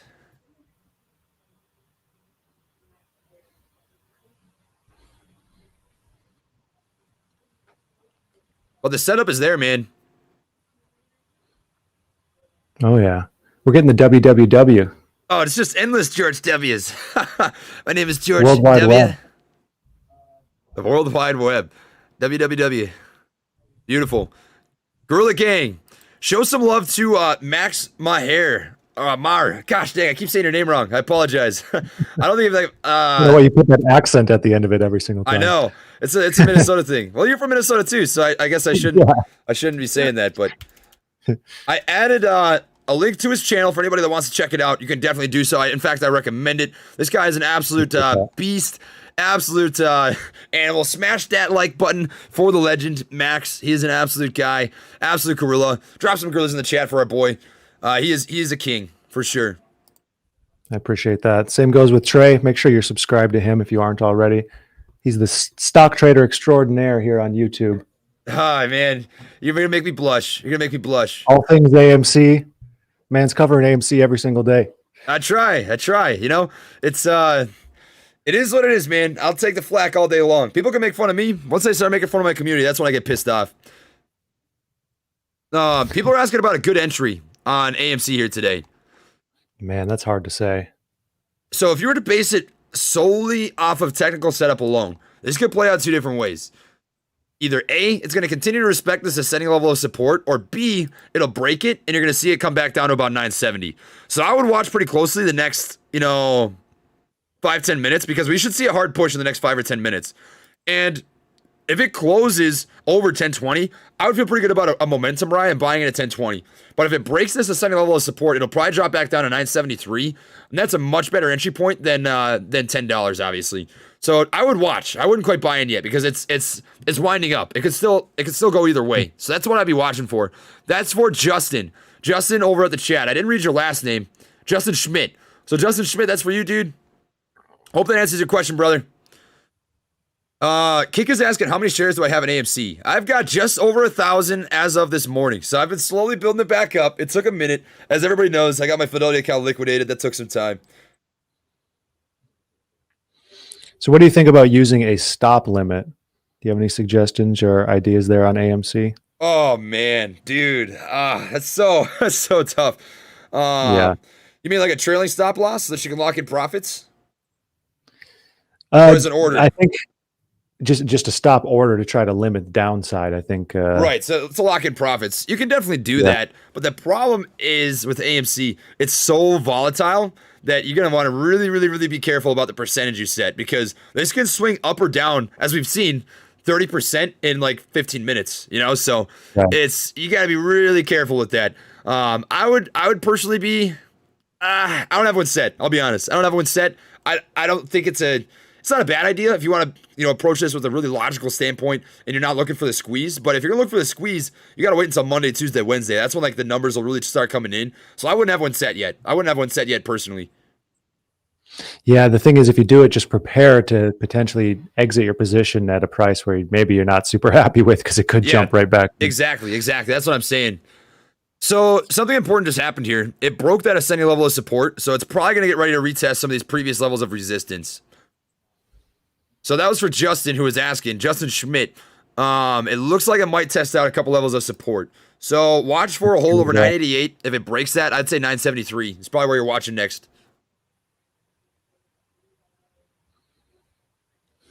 TLC, subscribe to you, man. There we go. You got a new subscriber. Showing some love. Oh, yeah, man. We're dropping. The volume's starting to pick up. Might have had some buy orders at $10, I suppose. So looking at the level 2s right now, it's a pretty even spread across the bids. So there's no huge buy wall by any means, but there's a pretty large sell wall starting at about 10.04 and 10.10. So they're moving down a little bit here. And obviously, I really highly doubt this is, people taking profits at $10. That kind of is a stretch for me to believe. I think this is more the short interest, as we were talking about earlier. I mean, the numbers have just been going down continuously throughout this stream. I'm going to refresh the page and see if it's changed at all. Either that or day traders just right. Went up taking the moves. Like that. Yeah. Yeah, it's still the same. As of 37 minutes ago, we have 700 short shares available, which is so crazy to think, because yesterday it was like 2 million or something. Wow. Did those 700 shares get shorted? They're still available. It's tough to say. That's according to FinTel 37 minutes ago, it says that is what we have available for shorting. Oh, yeah, it's updated once an hour. Yeah, about that. Somebody's saying the candles are moving, but the price is staying the same. Why is that? I don't see that. It's not doing that on my screen. Is it doing it on yours? We got these 3 candles here that are very, level with one another, if that's what they're referring to. I think it's just doing a little bit of consolidating right now. I actually like that it's holding pretty well. It broke that level of support and it's not selling off too bad, which is probably, well, not even probably. It's just a good thing. That's a good thing to see. So I'm going to drop a new trend line here. What are you going to say? Holding just saying it's been holding very strong. Like a lot of times with AMC, we'll see it go down a couple percent and then it'll really drop. And that just hasn't really happened aside from open. Right. Yeah, totally. It's actually still setting higher lows and higher highs. Yeah. So these bottoms that we're seeing right here, we've got 1, 2, 3. We're about to have 2 George W's back to back, which is nasty. They've all been setting higher lows. This is on a slightly upward moving channel. So it broke out of that more macroscopic scale, ascending channel, but it's still setting higher lows nonetheless, which is a sign of strength. I mean, the 15 MA is parallel with the 200 EMA right now. The gap is so small. Like this is literally like pinpoint. Oh, it's tightening up so hard right now. This setup is like giving me shivers. I should get this excited. Yeah, GameStop's looking pretty similar too. They just had a larger spike in the middle of the. Right. They've got the same 4 bottom out setup too. It looks like it's just lagging a little bit behind AMC right now. Yeah, this is kind of the make or break. Is it going to jump up from here, or we kind of fizzled down to this resistance line here. Right. Yeah, man. I'm more inclined to say that it's going to push. I'm more inclined to say that just based on the volume that we've had so far here today. I think the volume is mostly green. I mean, obviously a pretty decent chunk of this is red volume, but we've already seen 250 million total shares traded here today, and the market's been open for about 2 hours. So compared to yesterday of 333 million, we're already almost back up to those levels. And when this was squeezing last time, it saw 434 million on that first day of the push. Insane. It's nuts. Yeah, that basically renders the days to cover ratio null and void. I've been talking about that too, man. I think you actually brought that to my attention, and I started really thinking about it. And those days to cover numbers are pretty much useless because the last 2 months, I mean, since it takes the 3-month average volume, the previous 2 months before that were like way different. This is not the same at all. So, right. Yeah, I mean, if we're getting 400 million shares traded in a day, that's the entire float or more traded. So, right. Yeah. Obviously, the days to cover isn't going to be that high. Yeah, man, that's definitely it. I think if they changed it to like a 1 month average volume, you'd look at a different number. It'd be a little bit different. Yeah, or 1 week, or right. I don't know, maybe just calculate it instantaneously based on the last hour or something like that. I don't know, some better way to calculate it. Either way, once it starts squeezing, I think everyone's going to know the world's going to blow up. Well, oh yeah, dude, it's going to be crazy. Honestly, I'm so excited. Dude, I gotta say it. I say this every single stream. This is not a dead cat, man. Not a dead cat. I know there's people out there that every time I say dead cat, they take a shot. So I'm gonna put somebody in the hospital right now. But not a dead cat, dude. It's not. This is. She was just sleeping. It's time. I see people talking about the earnings report. I think that's something interesting to talk about. I'll let you know what I think, but I want to hear what you think first. How do you think the earnings report is going to affect the stock price, if at all? I don't think it's going to matter. We all know that theaters are closed. There's not going to be any surprise there. Definitely. That was my thoughts too. I just wanted to hear what you had to say. I don't think the people investing in AMC are looking at the financial statements, the income statements, the balance sheets, At least not Q4 2020. They're not right. I'm not expecting a dividend this quarter. I am actually interested to see if this does end up squeezing again. I'm expecting that AMC will do another direct offering, and that's going to really change their financial situation. I'd be pretty intrigued to see what direction they go with that. Because I've seen talks about them possibly diving into like the virtual reality or augmented reality side of things in the theater. If they could really dive into that, I think that's a way to kind of renovate and realize some potential revenue in the future, because they're kind of getting left behind in a sense. I mean, movie theaters, I don't want to say are a dying breed, but the world is renovating constantly, and I think they got to step up the game, and that'd be a way to move forward, in my opinion. Yeah, no, I know I said this on your stream last weekend, but I was saying what they really should do is just try and make this huge grand opening event for like the World is Back Together event for theaters. Definitely, have some movie premieres, like make a huge amount of hype around it, that jump up their stock price and get people excited to go and do stuff again. Charge $100 per popcorn. Yeah, $100 a ticket. Make like a big thing. I don't know. Think bigger. I'd be really surprised if they don't. I've been saying this over and over. I'm sure you've been thinking the same thing. Where has AMC been this whole time? I don't think they've said anything about this whole situation, which just makes me laugh. They're probably just sitting back there eating popcorn, laughing their butts off.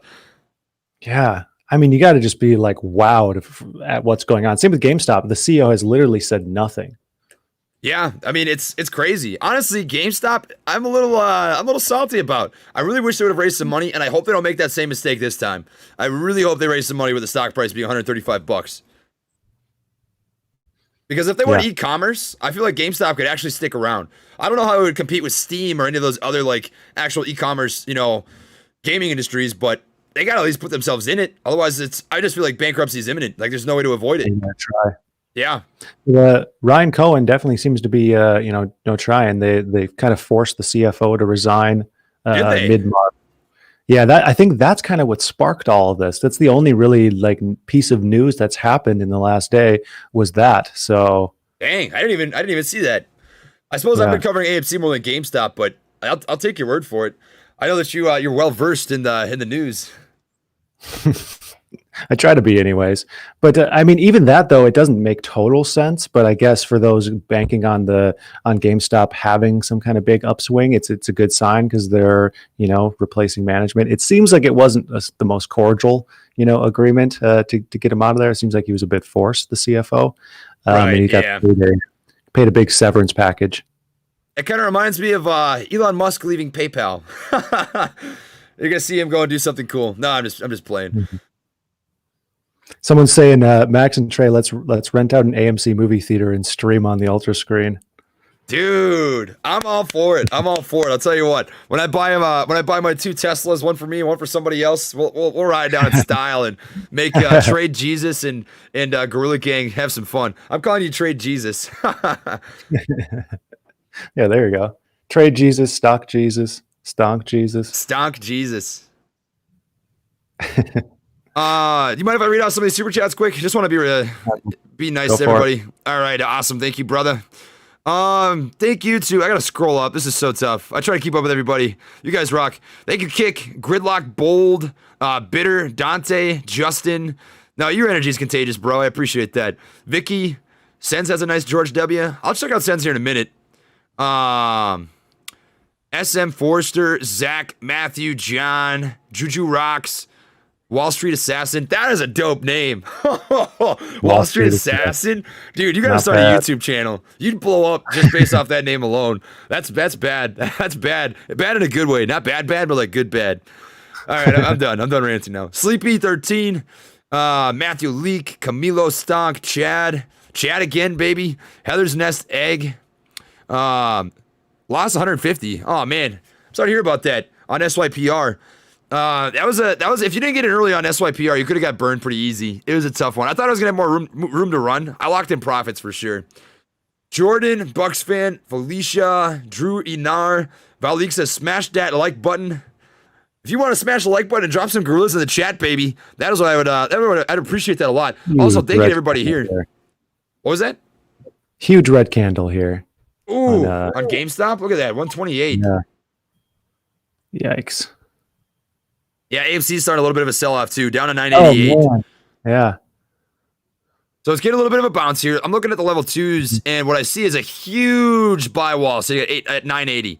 So that should hold up the stock price pretty well. It's like 20,000, 25,000 combined shares. Looking at GameStop, you've got 380 shares waiting to get filled at 128. So that should act as a pretty nice level of support as well. But I'd honestly like to see a little more volume than that. The volume is not insane. We're seeing per minute about 100,000 shares. So not a lot of these are limit orders. I'd say most of them are at market. Mm-hmm. Oof. Yeah, very small volume right now. I guess it's just kind of mid-trading day lull.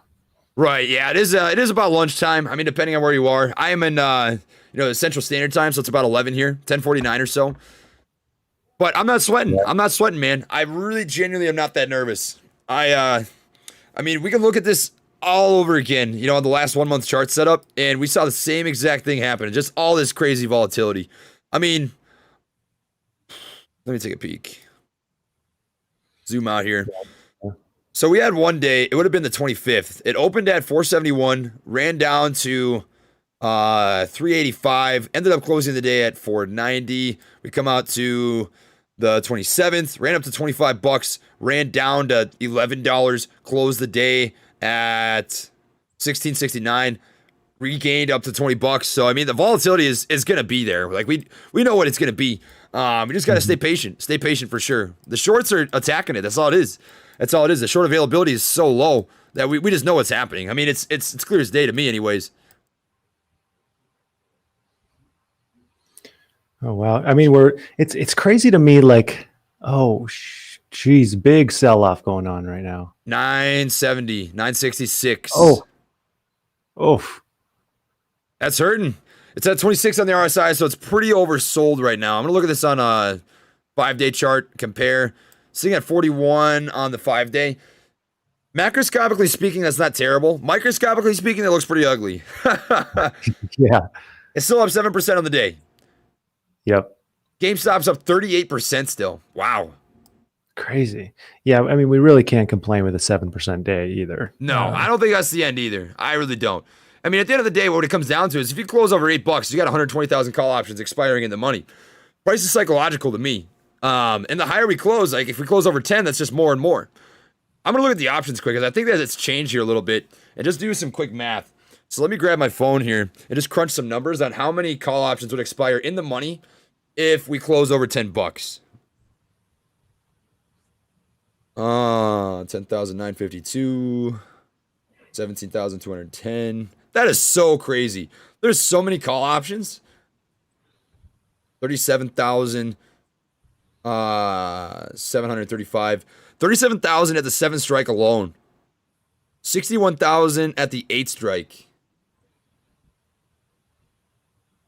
37,589. And then 37,818. So there are 232,000 call options that would expire in the money if we close over $10. Wow. That's insane. That's 27 million shares that have to be bought back on Monday. Jeez. Just straight green. All right. We're getting a little bit of a bounce Seeing some here now. buying now. Yeah. People buying the dip. Yep. So that last candlestick pattern we're seeing is called a two lows, high close. That's typically an indication of upcoming reversal. However, looking at the indicators, they're hooking away from each other, which typically, is I would say a confirmation of increasement in volatility for the downside. So a little bit of a mixed bag here. A little bit of a mixed bag. This could go either way. Wow. This is an opportunity to buy, though. What I'd like to see is that it held over 970. I'd mentioned this earlier in the stream. I said if it breaks that ascending level of support, it's probably going to test 970, and it bounced pretty much exactly off of 970. So if it holds there, that's a perfect opportunity to buy. For anybody who's wanted to. Of course, I'm not a financial advisor. This isn't advice. Do your own DD. That stands for due diligence, not anything else.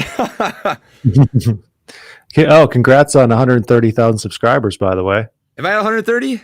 Yeah, looks like you might have just passed it. No way. I guess I'll take a quick peek. I'm going to come up here to the channel and just take a quick peek. Thank you to everybody. Holy Toledo. Look at that. 130. Yeah. Well, welcome to the Gorilla Gang, guys. Welcome to the Gorilla Gang if you're new here. Drop some gorillas in the chat if you are if you're an old Gorilla Gang member. If you're new, just enjoy the gorillas. That's how she rolls. That's You're how an she old goes. ape. Max, you're a part of the Gorilla Gang. You already know what it is. I'm gonna have to send you. I'm gonna have to send you some merch. Yeah, for free, do it, brother. I'll send you some as well. We just passed 170,000 last night on my channel too. Man, you've been going crazy. Weren't you at like 140 like a week or two ago? I thought you were lower than that. That's insane. 3 weeks ago or so. Dang, look at you go, man. That's crazy. That's awesome. That's awesome. You know, we're talking trajectory though. Your channel from December to now. That's dude. It was an accident. It was by accident. I got lucky. I'll totally admit that it was just the algorithm. People say it all the time, and I'll tell them they're right. It is what it is. I think that in life you can control 4 kind of things. You can control your grit. You can control your skill, but you can't control the timing and the luck. I really got lucky with the timing and the luck. I put in the work, I put in the grit, and the rest was just the YouTube algorithm helping me out. So I got pretty lucky there. I'm definitely grateful. Yep, luck and hard work. I definitely feel lucky as well, for sure, on my channel. Oh, totally, man. You know, and I don't want to discourage anybody because I think anybody can be, a YouTuber or start a business or whatever, but a lot of it really is like luck and skill. There are going to be people out there sometimes that are working way harder than you or me, and they're like way more skilled, but sometimes the luck and the timing is just not there. Right. I'm very grateful. I think we're both very lucky guys, Max. Oh, yeah. So grateful for everyone who subscribes. I try to say it all the time, but I feel like you can't say it enough. No, definitely not. Honestly, man, it blows my mind sometimes. Like, I just wake up and I roll out of bed and I'm like, what am I doing right now? I'm just a weeb, man. I just like watching anime and playing with stocks, but you know how it is. We're going to have an anime watch party or something sometime. That'd be a blast. I don't know if you watch, but I'm a big weeb. Well, I've actually never seen anything. Oh, Max, it's over. I thought we had a good friendship rolling, but this might be it. I guess that's it. We're going to start now. Just playing. It's been a good run. It's been real. It's been fun, but it hasn't been real fun. No, I'm kidding. Thank you to everybody tuned in. If you don't mind, do me a favor, just drop a like on the video. We've got 3,700 likes. I think 14,000 people here. So that does help the YouTube algorithm. I don't really care that much. You know, it's just a number, but helps get the video into eyes of new viewers and stuff. So, Gorilla Gang, that'd be pretty sick. Thank you very much to everybody watching. AMC right now is not looking too bad. It found a bounce off of 970. It's not terrible. I'm not mad about that. Yeah, what do we call this? The Flying V or something? Flying V, yeah. The big dump. That's what I call it. Ugly. The steaming dump. We're really looking for some sort of continuation of upward momentum. It's just not there right now. I'm interested to see if Intel has updated their numbers at all. So I'm gonna take a quick peek. Buy the dip, everybody's saying. Buy the dip. We've got this back and forth bouncing. Bitcoin's over 50 grand again. Did it dip underneath 50 grand? Oh yeah, it was like in the mid 40s. From 56,000? Yeah. Dang. Let's see. I've got a little bit of Bitcoin. I don't know if I've talked to you about it or not. I think I've got like a quarter of a Bitcoin. That's as much as I bought. That's pretty hefty. I have very little bit. I think it's worth like 13,000 right now. I'm not entirely sure. I'd have to check. The total short shares availability as of 6 minutes ago did update.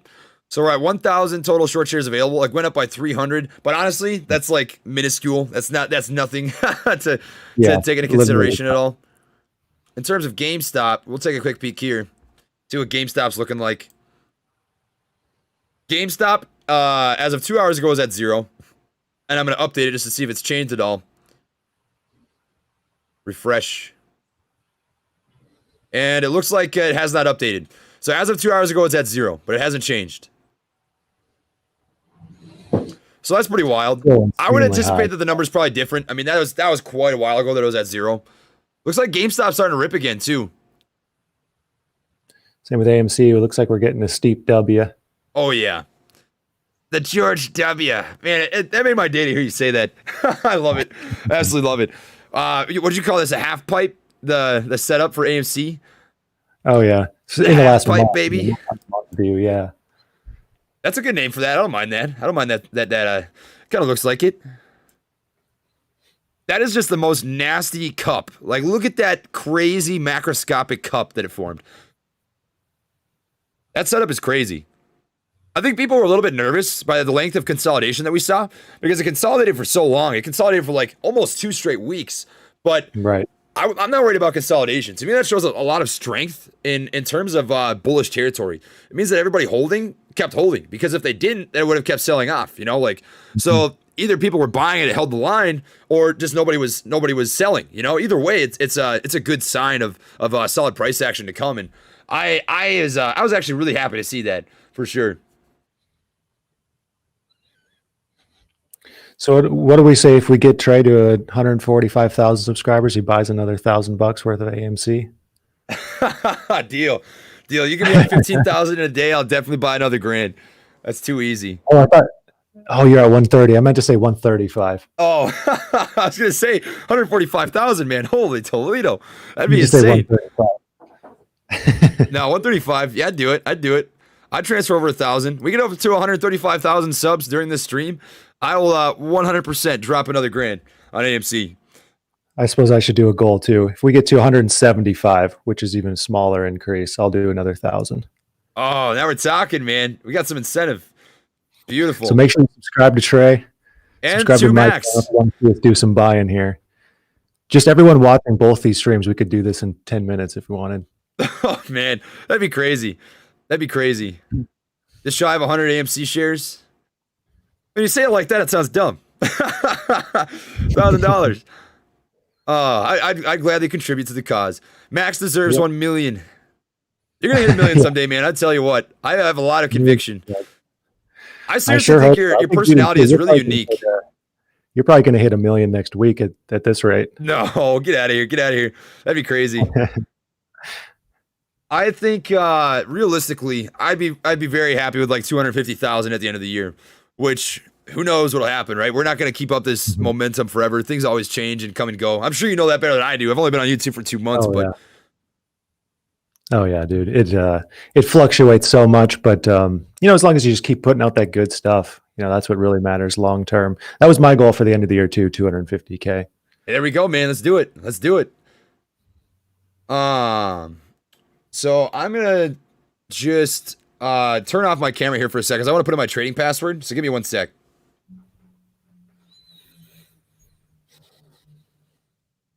Oh, I didn't even put it in. God dang it. I thought I typed it. There we go.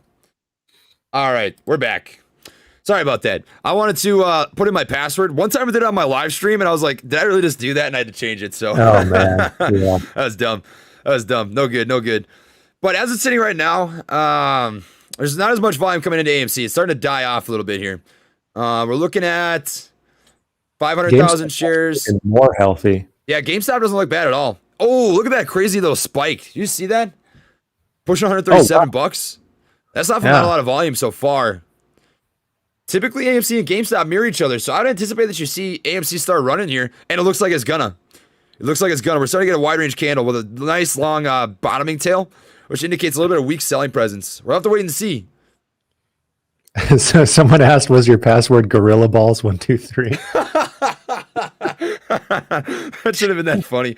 I've got such a stupid sense of humor. You caught me, man. You totally caught me. That's so funny. That's good. I'm gonna remember that. I gotta write that down. I'm gonna make that my Twitter password now. Yeah, you need to have like an alter ego YouTube channel. Gorilla Balls definitely. I mean, it's gonna get hacked then. Did you see? I'm not sure if you followed Tyler Hill investing. You know who his channel was? Was that the dude whose channel just got like taken down? He got hacked. Really? That's what happened? Oh man. Yeah, apparently his channel got hacked and he just got he lost everything. Like I think he just broke 10,000 subs. So he restarted. I made a little short video, like a minute long, because I actually liked him. He's pretty good. He covered HCMC a lot, which I know we've talked about before, and he does a lot of research. Like I think he covers HCMC almost as religiously as I cover AMC. And the dude's intelligent. Like he definitely deserves some good love. So I felt so bad for him, man, because he's been grinding. He puts out like 3 or 4 videos a day. He works hard. He's into like kickboxing and stuff. Or he's fighting. I'm not sure. Maybe it's MMA, but I know he's a fighter. He's a cool dude. Jeez, that's so crazy. Yeah, I don't know how that came up, but didn't it happen like midstream or something like that too? Like I don't know that off the top of my head. I know it happened like less than a week ago, or like a week ago, something like that. Yeah. Wow. What's the Gorilla Dude's channel? It's Trey's Trades, man. Trey's Trades, if you want to check it out. Unless he's talking about me looking like a gorilla. Oh, that's probably it. Yeah, Tarzan's channel is also in my description box. What do you think about this Sensonics dip right now? Sensonics. So Sensonics has a presentation today, a conference. And if I had to take a guess, oh, that is some nasty volume. Let me look at the news. Why all that red volume? So if I had to guess, that is a huge push in volume, like an unusual trading volume. They've got a conference today. So I hate to say it because I like Sensonics. I'm guessing something at the conference didn't go well, but I don't see any news out yet. I'm going to take a quick Google. Let's see what I can find. Oh, it hurts my eye. God dang. I got some blue light glasses. I've still got my anterior uveitis rocking right now. I don't know if you've seen it or not. It's pretty disgusting, so I'm not going to show you. But yeah, I saw it. Do you have the blue light filter on your screens? I have it on people mine. tell me to download it. I definitely have to. I don't think you have to download it if you just type in the little search bar blue light filter. It's a part of Windows. Really? Just on Bing if I wanted to? No, you just do it on Windows itself. Oh, really? Yeah, it's like a setting. That's why my screen looks a little yellowish. Okay, blue light filter. Because I have all these screens here just blasting me in the face. That sounded a little wrong. Nah, it is what it is. Night light, is that what you're talking about? You think so? Let's see. Schedule night light. Strength. Oh, I see. Yeah, that's it. Yeah, that's a little better. It makes my screen look a little yellow, but that's fine. I'm fine with that. Yeah. All right, dope. Seems like Thanks, people man. watching actually like it because it's easier on the eyes too. Definitely. But as far as sense goes, man, I don't see any news out yet, so it's really hard to say. I think you're going to see something pop out, but if I had to take a worst case scenario guess, you never know. You never know. But that sudden peak in volume to me indicates that something went wrong at their conference. But I don't know. AMC's at $10. Is it worth buying the dip on this Sensonics? Oh, 100%. I believe so. Of course, do your own DD, but I've spent quite a few hours researching the company.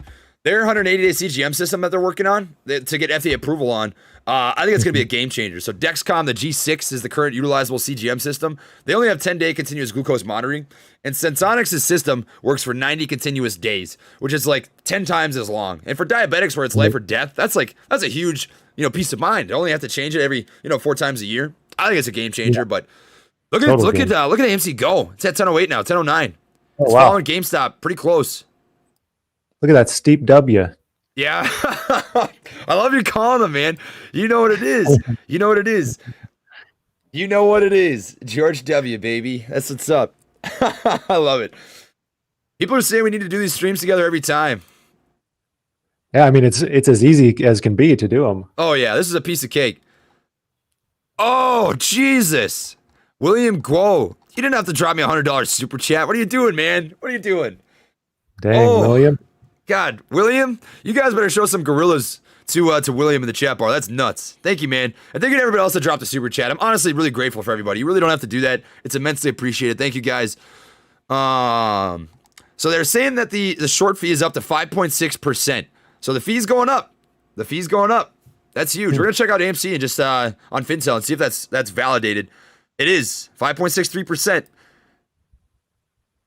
5.63%. So I'm just looking at my brokerage account here. I wanted to up my ante on the potential buying of AMC stock. So I have $2,500 in cash in my account. So I'll put that all to AMC if I hit 175K. All $2,500, huh? Yeah, hey, look at you go. Look at you. I'm feeling good about AMC today. So in the last 3 days, I've put $7,000 in my account. So I'll drop another K. I've bought a lot of AMC here lately, so I'm gonna stick to 1,000. I like to keep a little cushion in my bank account, so I'm not gonna drain it. But I guess I do get paid again on the 1st, so yeah, it's just cash. It's just cash. It's just cash. We're chilling. Let me see what I've got rocking right now. So 500. We got a bunch of YOLOs here in the chat. Oh, YOLO. I love it. I love it. I would drop 2K. That's as much as I will be willing to do. 2,000. There you go. You heard 135K. Make sure you subscribe to Trey's channel, my channel. We'll drop just short of $5,000 total. Dang. YOLO, I guess. Here we go. Here we go. Of course, this is not financial advice, guys. This is not AMC is not called Wall Street Guarantees. It's called Wall Street Bets. So be careful. Be very smart with your investing money. Don't invest anything you're not willing to lose. I love they're dropping gorillas in your chat, dude. That's insane. We're at 131,000 subs now. That's sick. We're getting there. What are you at, bro? What are you at? We're getting there. I think it's like delayed. 171,000 some now. There we go. There we go. Guys, let's make this a contest. Get Max first. Get Max first. Let's make him dump his portfolio. Yeah. You know what's going to happen? As soon as I buy that $2,500 worth, it's going to drop 10%. Oh, dude, that's how it always goes. That's how it always goes. Every time. No matter how low you thought you bought on a dip, it's always going to dip more. It's always going to dip more. Yeah. I think the only time I've timed the dip absolutely perfectly is Microvision. So I'm gonna pull this up on the chart real quick. It was like 3 days ago. Microvision dipped down to $14, and I bought it literally at the absolute bottom. I was like jumping up and down. I was like, you gotta be joking. I can't believe I timed that so well. Timed it perfect. Yeah, I did not do that right for my Tilray stock. Oh man, Tilray. People are pumped about that. They've got a merger, right? Merger coming up. Yep. Yeah, I think you're going to be okay in the long term. I mean, if the merger goes well, it was up to $30 in the pre-market here today. Holy crap. I suppose this is another one of those meme stocks, though, that kind of got wrapped into the WSB stuff. Mm-hmm. But it looks like all these meme stocks are kind of having a sell-off. So Tilray's down a little bit. GME, seeing a nice bounce, which is good. And AMC is also having a nice bounce. 993. Not as much as GameStop, but it is still bouncing. I saw BlackBerry was also up. But that one's selling off pretty hard right now. Not much sign of life there. I mean, GameStop's still up 53% right now for the Yeah, day. 54. It is a lot of strength. I'm really liking the strength on GameStop right now. I don't have a position here. You do. I do not. I did not buy in. Yeah. Maybe I should I have, mean, but well, I'm gonna stick to my guns. I feel good about AMC. I like my yeah. convictions. The thing that I like about AMC is it's actually got potential of an Amazon acquisition, which I know is speculative, but I think it's important to look at like some of the fine print. And I just, you let me know what you think. You're an entrepreneur. I don't think you would have 5 institutions buy into both AMC and Amazon on the same days, right? So they were filed on the 12th and 13th. All 5 of those companies bought into both of those, AMC and Amazon at the same time. Like that could be a coincidence, but I don't know, man. That seems to line up too perfect. My first question would be, how many other companies did they buy in on the same day? If it was like 400 That's companies, true. Yeah, right. and I'd be like, okay, they're just buying basically creating an index fund. But So if it was just those two, then yeah, I'd be like, okay, something's funky's going on here. what do you make of the news in the media talking about the Amazon and AMC acquisition? Because I've seen so many mixed opinions. I see like Forbes pushed out an article talking about how they might merge, and then he put out an article afterwards saying they're not going to merge. And it's like, what do you believe? Like, what are these guys doing? It's a bunch of clowns. Stupid news. The only things I'm seeing so far are pretty speculative. So I kind of was just like, I don't know, I don't want to really bank on anything. Do you have like was there an article that was saying that this is actually a potential thing, or was it just talking about what would happen if they did merge? I think it was Forbes said it looks like an AMC and Amazon acquisition is on the horizon. I don't remember the exact headlines, but like I had it tweeted at me like 10,000 times, so it's like ingrained in my brain. Right. I think honestly, the media, this guy just said it, D. Condor, sometimes the media just doesn't do DD. They just like getting clicks. Oh, dude, I've seen this so many times because I mean, I cover the news obviously every single day, not just on stocks, but just all sorts of financial related stuff. But there's been multiple occasions where something in the news or something in an article is incorrect, and you'll see it in 10 other places. Oh yeah. Like one company will make an article, and all the other news sites will just reference that article. We also saw it with the short interest like a month ago. Bloomberg had an article about short interest, and then everyone everybody else else, was reporting the exact same numbers. Yeah. Dude, the same thing happened when I misrepresented that information. I had like 15 people make videos talking about that information, like referencing to it, and I was like, well, that's great. Oh, jeez. That's how it goes. Well, at least you put out another video. So respect to that. It worked out in the end. It worked out in the end. I know that's tough to do. Sweet. So I was just checking my my platoon schedule for the day. I form up at 12:50, so I'm good to go for like another hour and 20 minutes. We're still cooking. Okay. Beautiful. Cool. I just wanted to make sure I'm not missing work. I'm gonna get yelled at. They live without me. They live without me. It's not that important. We got to choose an emoji for my channel here. You got that gorilla emoji. You got to find a Tarzan. You got to make a Tarzan, dude. I've got somebody over in my Discord. I don't know if you're watching Yandy, but Yandy is so good at making emojis. If you join, I still haven't sent you the link to the Discord, man. Have I? I don't know. I don't think so. Dude, I am such a weeb. I'm such a weeb. I better take care of that right now. Let me copy a link for you. I don't think there's a long-haired guy emoji. They're all just girls. Yeah, I think you're right. Yeah, I do have the member emojis, which are pretty hilarious for my channel. But all right, Max. So I'm sending you the link right now. But anyways, there's somebody over here named Yandy, and she made some like custom emojis for my my Discord, the Gorilla Gang Discord. They're sick. So we'll see. I'll see if I can sway her. Toss her some money to help a guy out. We need a Tarzan emoji. yeah, people are sending some pretty good ones here. They're saying eggplant emoji from my channel. That's it. That's the money. Blaster with eggplant emojis. Oh man, look at AMC go. It's at 10:10 now. There's a pretty huge sell wall between 10:15 and 10:20 though, so that's gonna be really hard to push. A lot of volume waiting to get filled there. So we're gonna need some good market volume to come in to sweep that out. Oh, we're seeing a nice jump up on GameStop here. What's she sitting at? 63% up for the day. Look at that. Oh yeah, she's really cranking. Yeah. The Oh, volume's starting to pick up here. too. 2 minutes ago, we dang. had 624,000 in volume.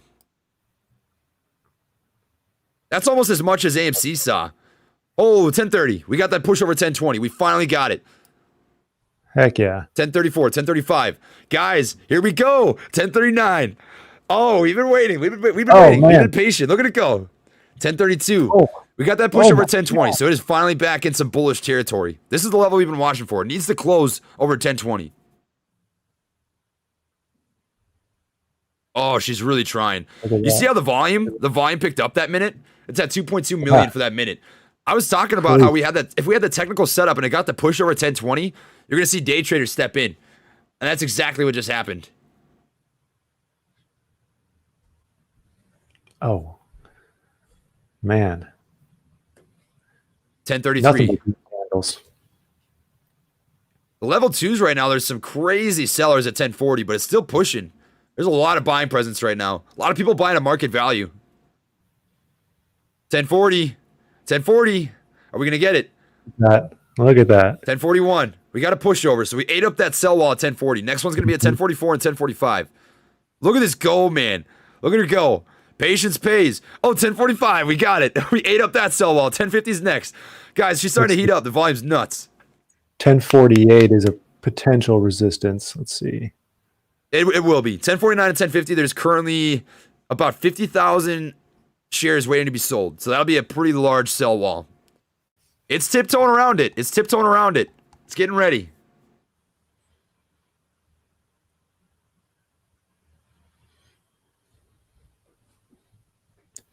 Okay, I think we got the emoji here. The green truck filled with cash. That's going to be our emoji over here. That'll do. Since I own a bunch of box trucks, it's perfect. That'll do, squiddly diddly. I love it. Let's get some cash trucks in the chat here. Oh, beautiful. Green box trucks. Give us the juice. Hyperdrive time. Oh, man.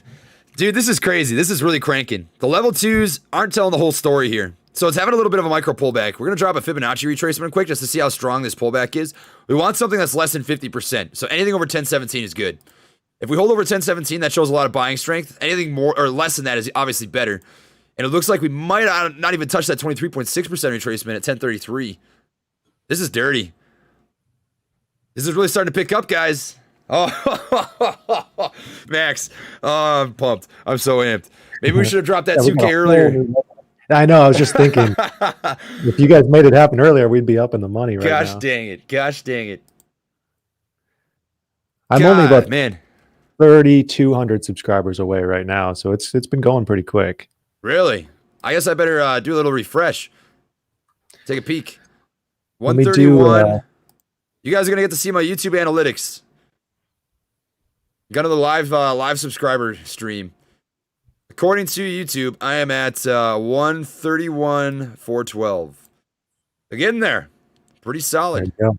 I'm going to drop your channel in the chat here. Just to remind everyone, Trey's going to buy $2,000 worth of AMC. You dirty dog. You dirty dog. I'll do the same. You already know what it is. If you want to see us go broke, go for broke. No, that's it. We're go for broke. There we go. That's more like it. That's more like it. I gotta come over to the actual video. How do I do this again? Come back to my channel.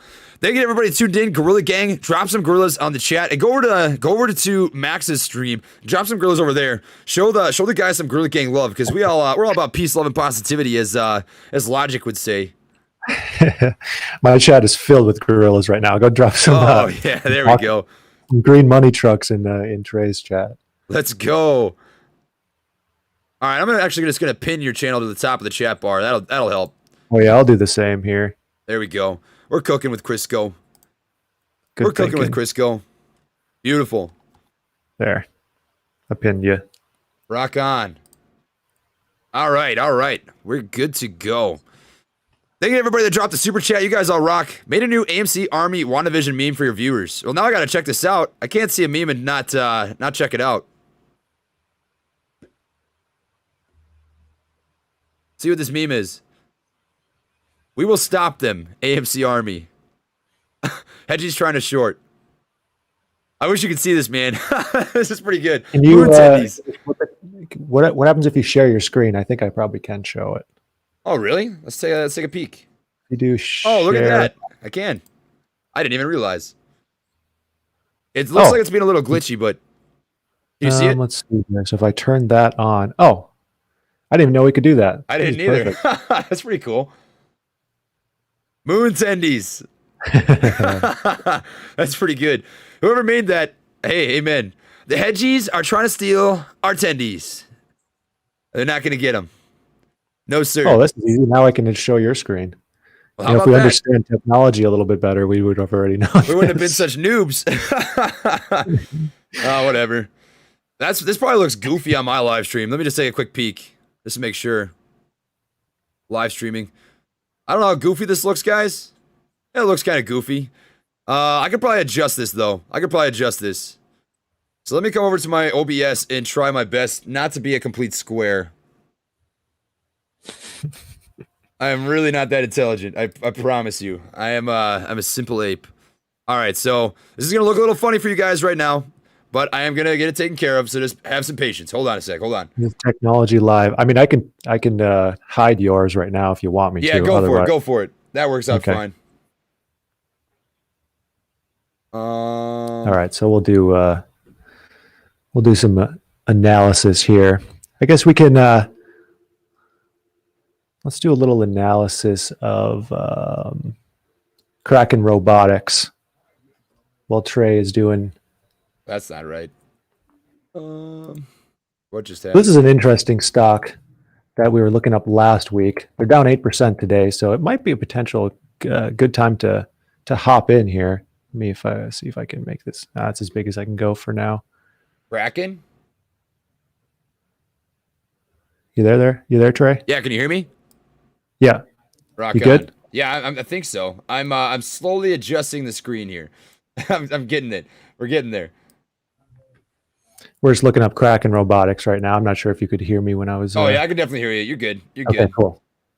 So Kraken Robotics, $105 million market cap. So it's a pretty small company. It's getting some hype behind it, but not so much hype where it has, like $1 billion market cap.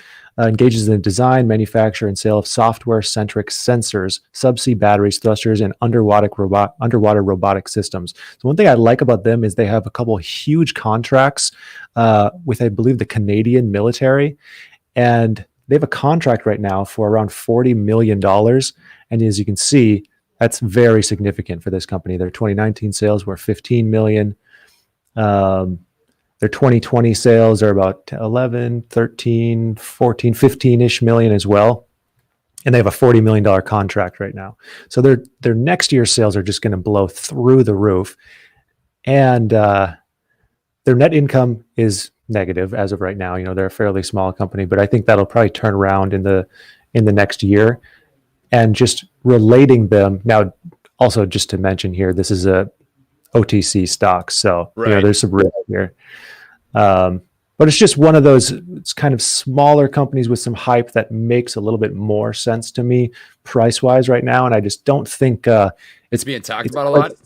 Yeah, not really. I see it referenced maybe once per stream, and it seems like to me like it has some pretty good potential. Just compared to other hype stocks, I would expect, the market cap for this to be $800 million or something like that. Not that that's justified, but, Right. Okay, I think that should be good now. I think that's rocking. All right, so let's turn on. How's it look from your end? Looks good on my end. Can you see the charts all solid? Oh yeah, that looks beautiful. We're cooking. Beautiful. Now we're not so stupid. Guys, we had a couple minute delay there. All right, back to you, Max. You were talking about Kraken.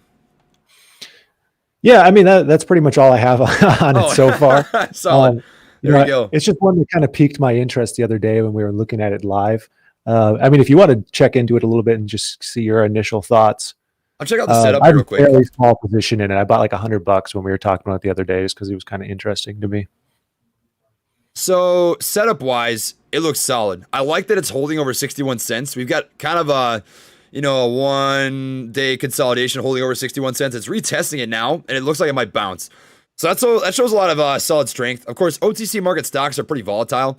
So you're seeing it, retrace pretty harshly. It came down about 70%, which is pretty gnarly. But that's just what's going to happen in OTC market stocks. Like they're just so risky. You're going to see people get in and out all the time. But as far as OTC market stocks go, that shows a lot of strength, and I think it's a good time to buy in. So you came to a good analysis. I think it's undervalued at the moment. Yeah, I didn't even take a look technical wise. So if it kind of checks both those boxes, is one definitely worth looking into. 100% does. It's a very small company. I mean, $105 million market cap. Like I almost even hesitate to talk about it too much live because we could affect the price. I know, man. Gosh, I think about that all the time. Do you know who Chris Sane is? No, I don't. Check him out. Or actually, I'll just show you. I'll pull him up. Or shoot, I'm not gonna be not financial advice, by the way. Yeah, not financial advice. So I'll pull him up here really quick. Chris Sane is a YouTuber, a finance YouTuber who focuses on like daily. He's like a long-term investor with like weekly penny plays. That's like his cup of tea. But he's got a pretty big channel, and I feel like whenever he puts a video out, it goes crazy. Like the stock he talks about goes nuts. He's got just under 400,000 subs. Okay. Yeah, so this is a prime example of, the volume that, he talks about. This happened actually last summer with the channel Clear Value Tax. He was talking about this really small cryptocurrency on his channel. He has a few 100,000 subscribers at the time. And that thing jumped like 500% after he talked about it. No way. How many subs did he have? A few 100,000 at the time, probably 400,000 or so. Dude. That's scary. I don't want anything to do with that. I don't want anything to do with that at all. I'm gonna stick to my guns. I don't know about you, man, but that freaks me out. Yeah, that gets in the territory of manipulation. That's what I'm saying. I want that. No, I want the SEC off my back. See, that's why on my channel I talk about stocks that I invest in, and it's stocks that I don't, because I feel like if you just talk about stocks that you invest in only, you kind of come off as a pumper, and I personally know those YouTubers exist, and it's like sometimes tough to like figure out who they are, right? And I don't think there's ever really a way to know necessarily, but you definitely don't want to come off as that, It's just not a good look. It's not a good look. So I try to look at more things than just what I own. Yeah, I think people kind of get mad at me for saying I dislike too many stocks. Really? Like 9 out of 10. Yeah. I'm like, nah, this one's not good. But I mean, that's how it should be. Like most of these are not good investments. You want to pick the one that's going to, as the best choice if you're actually putting your hard-earned money towards it. Right, man. I totally feel you. I think you've got a really good, background in terms of the income statements. In fact, since we had that live stream, I've been learning a little bit about income statements. So I wouldn't say that I'm like up to speed where I'd know what I'm looking for, but I'd know how to read like the total revenue, the profit, R&D costs, all that sort of stuff. I feel pretty comfortable in that.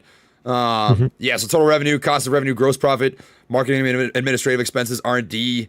I feel pretty good about that, but I'm definitely going to keep diving in because I feel like that's something that you've got over me for sure. I just look at the chart setups and the fundamentals of the company, and yeah, it's a good thing. So here's one that I think you'll find interesting. A company that doesn't have profits but has really good financials is Dropbox. If you want to pull that up. Okay. So you can see it. Dropbox. Yeah, because a lot of these companies we're seeing have no income, so it's really hard to value a company. But I just want to show this example of one, with no income, but the financials look really good. So if you can pull up the income statement. You want the income statements? Yeah. So if we take I can't see your screen, but I'll just go off memory. Basically, their gross income, both percentage and amount, you can see is increasing. Oh yeah, year sure. over year. So that's very strong. And check out their sales trend as well, increasing year over year. Even their quarterly sales trend increasing year over year. Yeah, their quarterlies look solid. Their total revenue has gone up like 13 to 15% every single quarter. So we can see with the gross margin increasing that the company is getting more profitable at its operations. Now their net income is still negative, but this is very likely due just to spending much more on investing on growth and probably the R&D costs and the marketing administrative expenses. Just expanding operations. Right, yeah, so totally. It's just a prime example of a company with no income that is poised to just be a rocket ship once they have income. That's how I feel about Sensonics, man. That's how I feel about Sensonics. I know that you didn't like the income statements on there, but I've got so much conviction they're gonna rip. I don't remember the income statements for that one. I They're was not, they're actually not working great. on an analysis of this of Sensonics yesterday, but I got like 5-6 hours of work ahead of me to really put that. Oh yeah, right. Together. So I know a lot of people have asked me to put one together on it, and I'm working on it. Dude, AMC is at 1027 right now. It's I There we found another go. little bottom. It's on another ascending channel. Check this out. Can you see my screen okay? Yeah, I can see. I just can't see the small numbers. Oh, right. Well, what we're at right now is 1022. It's on another ascending channel now. Well, I spoke too fast. Well, what do you do? Geez, the level 2s are moving so fast, man. Look at all these cells coming in. Like, you can't even keep up with this. This is moving so crazy fast. Oh man. I wonder how GameStop's holding. It was at 60-something%. Yeah, so it's having that same sell-off. Same deal. The volume is up, though. So, like, the volume for both AMC and GameStop started picking up here. I think if we hold over 10 bucks, that's going to be pretty significant. As long as we keep stair-stepping those higher highs. So, hold around here at these levels of support. That'd be ideal. God, you can't even keep up with these level 2s. The orders are filling so fast, man. This is nuts. Just the transaction volume is, I mean, we haven't seen this kind of volume in a month. It's been forever. It's been so long. I've been doing these live streams. I feel goofy. I'm like, man, I don't even know what to talk about because this stock isn't moving. It's funny. So someone's asking, can we get some opinions on Dogecoin? I'd like to hear your opinions God on that. dang. God dang Dogecoin. You know, It was up like Dogecoin, 25% yesterday. was it? Yeah. Elon tweeted about it again. Yeah, that's all it comes down to. To me, Dogecoin's inherent value simply comes from trader sentiment. I feel like Dogecoin presents absolutely nothing to the table. And what's crazy is, even though it presents almost absolutely nothing to the table, it's going to keep growing because it's just become this meme stock that people invest in just because it's a meme stock. So, like, it sounds nuts, but I actually think that Dogecoin is going to continue growing. It's going to be volatile, but Yeah. I think it's going to keep going up, which is nuts. Yep. I hesitate to agree, but yeah. It makes I no agree. sense. It makes no sense. Yeah. I mean, Elon said it best. He's like, a lot of times the most interesting choice is the one that, becomes the standard. Yeah, And right. that's Dogecoin. Right, definitely. I'm personally not going to invest in Dogecoin. When I make long-term Yeah. investments, I want them to be something that fascinates me and like gets me out of bed. Like I'm excited to learn about. I couldn't spend, hours a day just looking at a meme stock. You know what I mean? Like, I want to be a part of something innovative. Yeah. I agree with that. I definitely agree. Have you heard of Exxon? Ticker symbol XONE? That's a company that I'm excited about. I'm not sure. Let's see. Exxon's getting smacked right now. Holy crap. Looks like the entire market's just getting smoked. Yeah, a bunch of people here in the chat are saying the market is crashing. Microvision's down 9%. Sensonics is down 13%. Oh my god. Look at these crazy. Dude, I gotta load up. I'm dropping money right now. I'll tell you that. I gotta load the boat. Whether this is whether it's AMC or whatever. I'm just gonna transfer over money. No matter what it is, I'm definitely gonna put some money in here.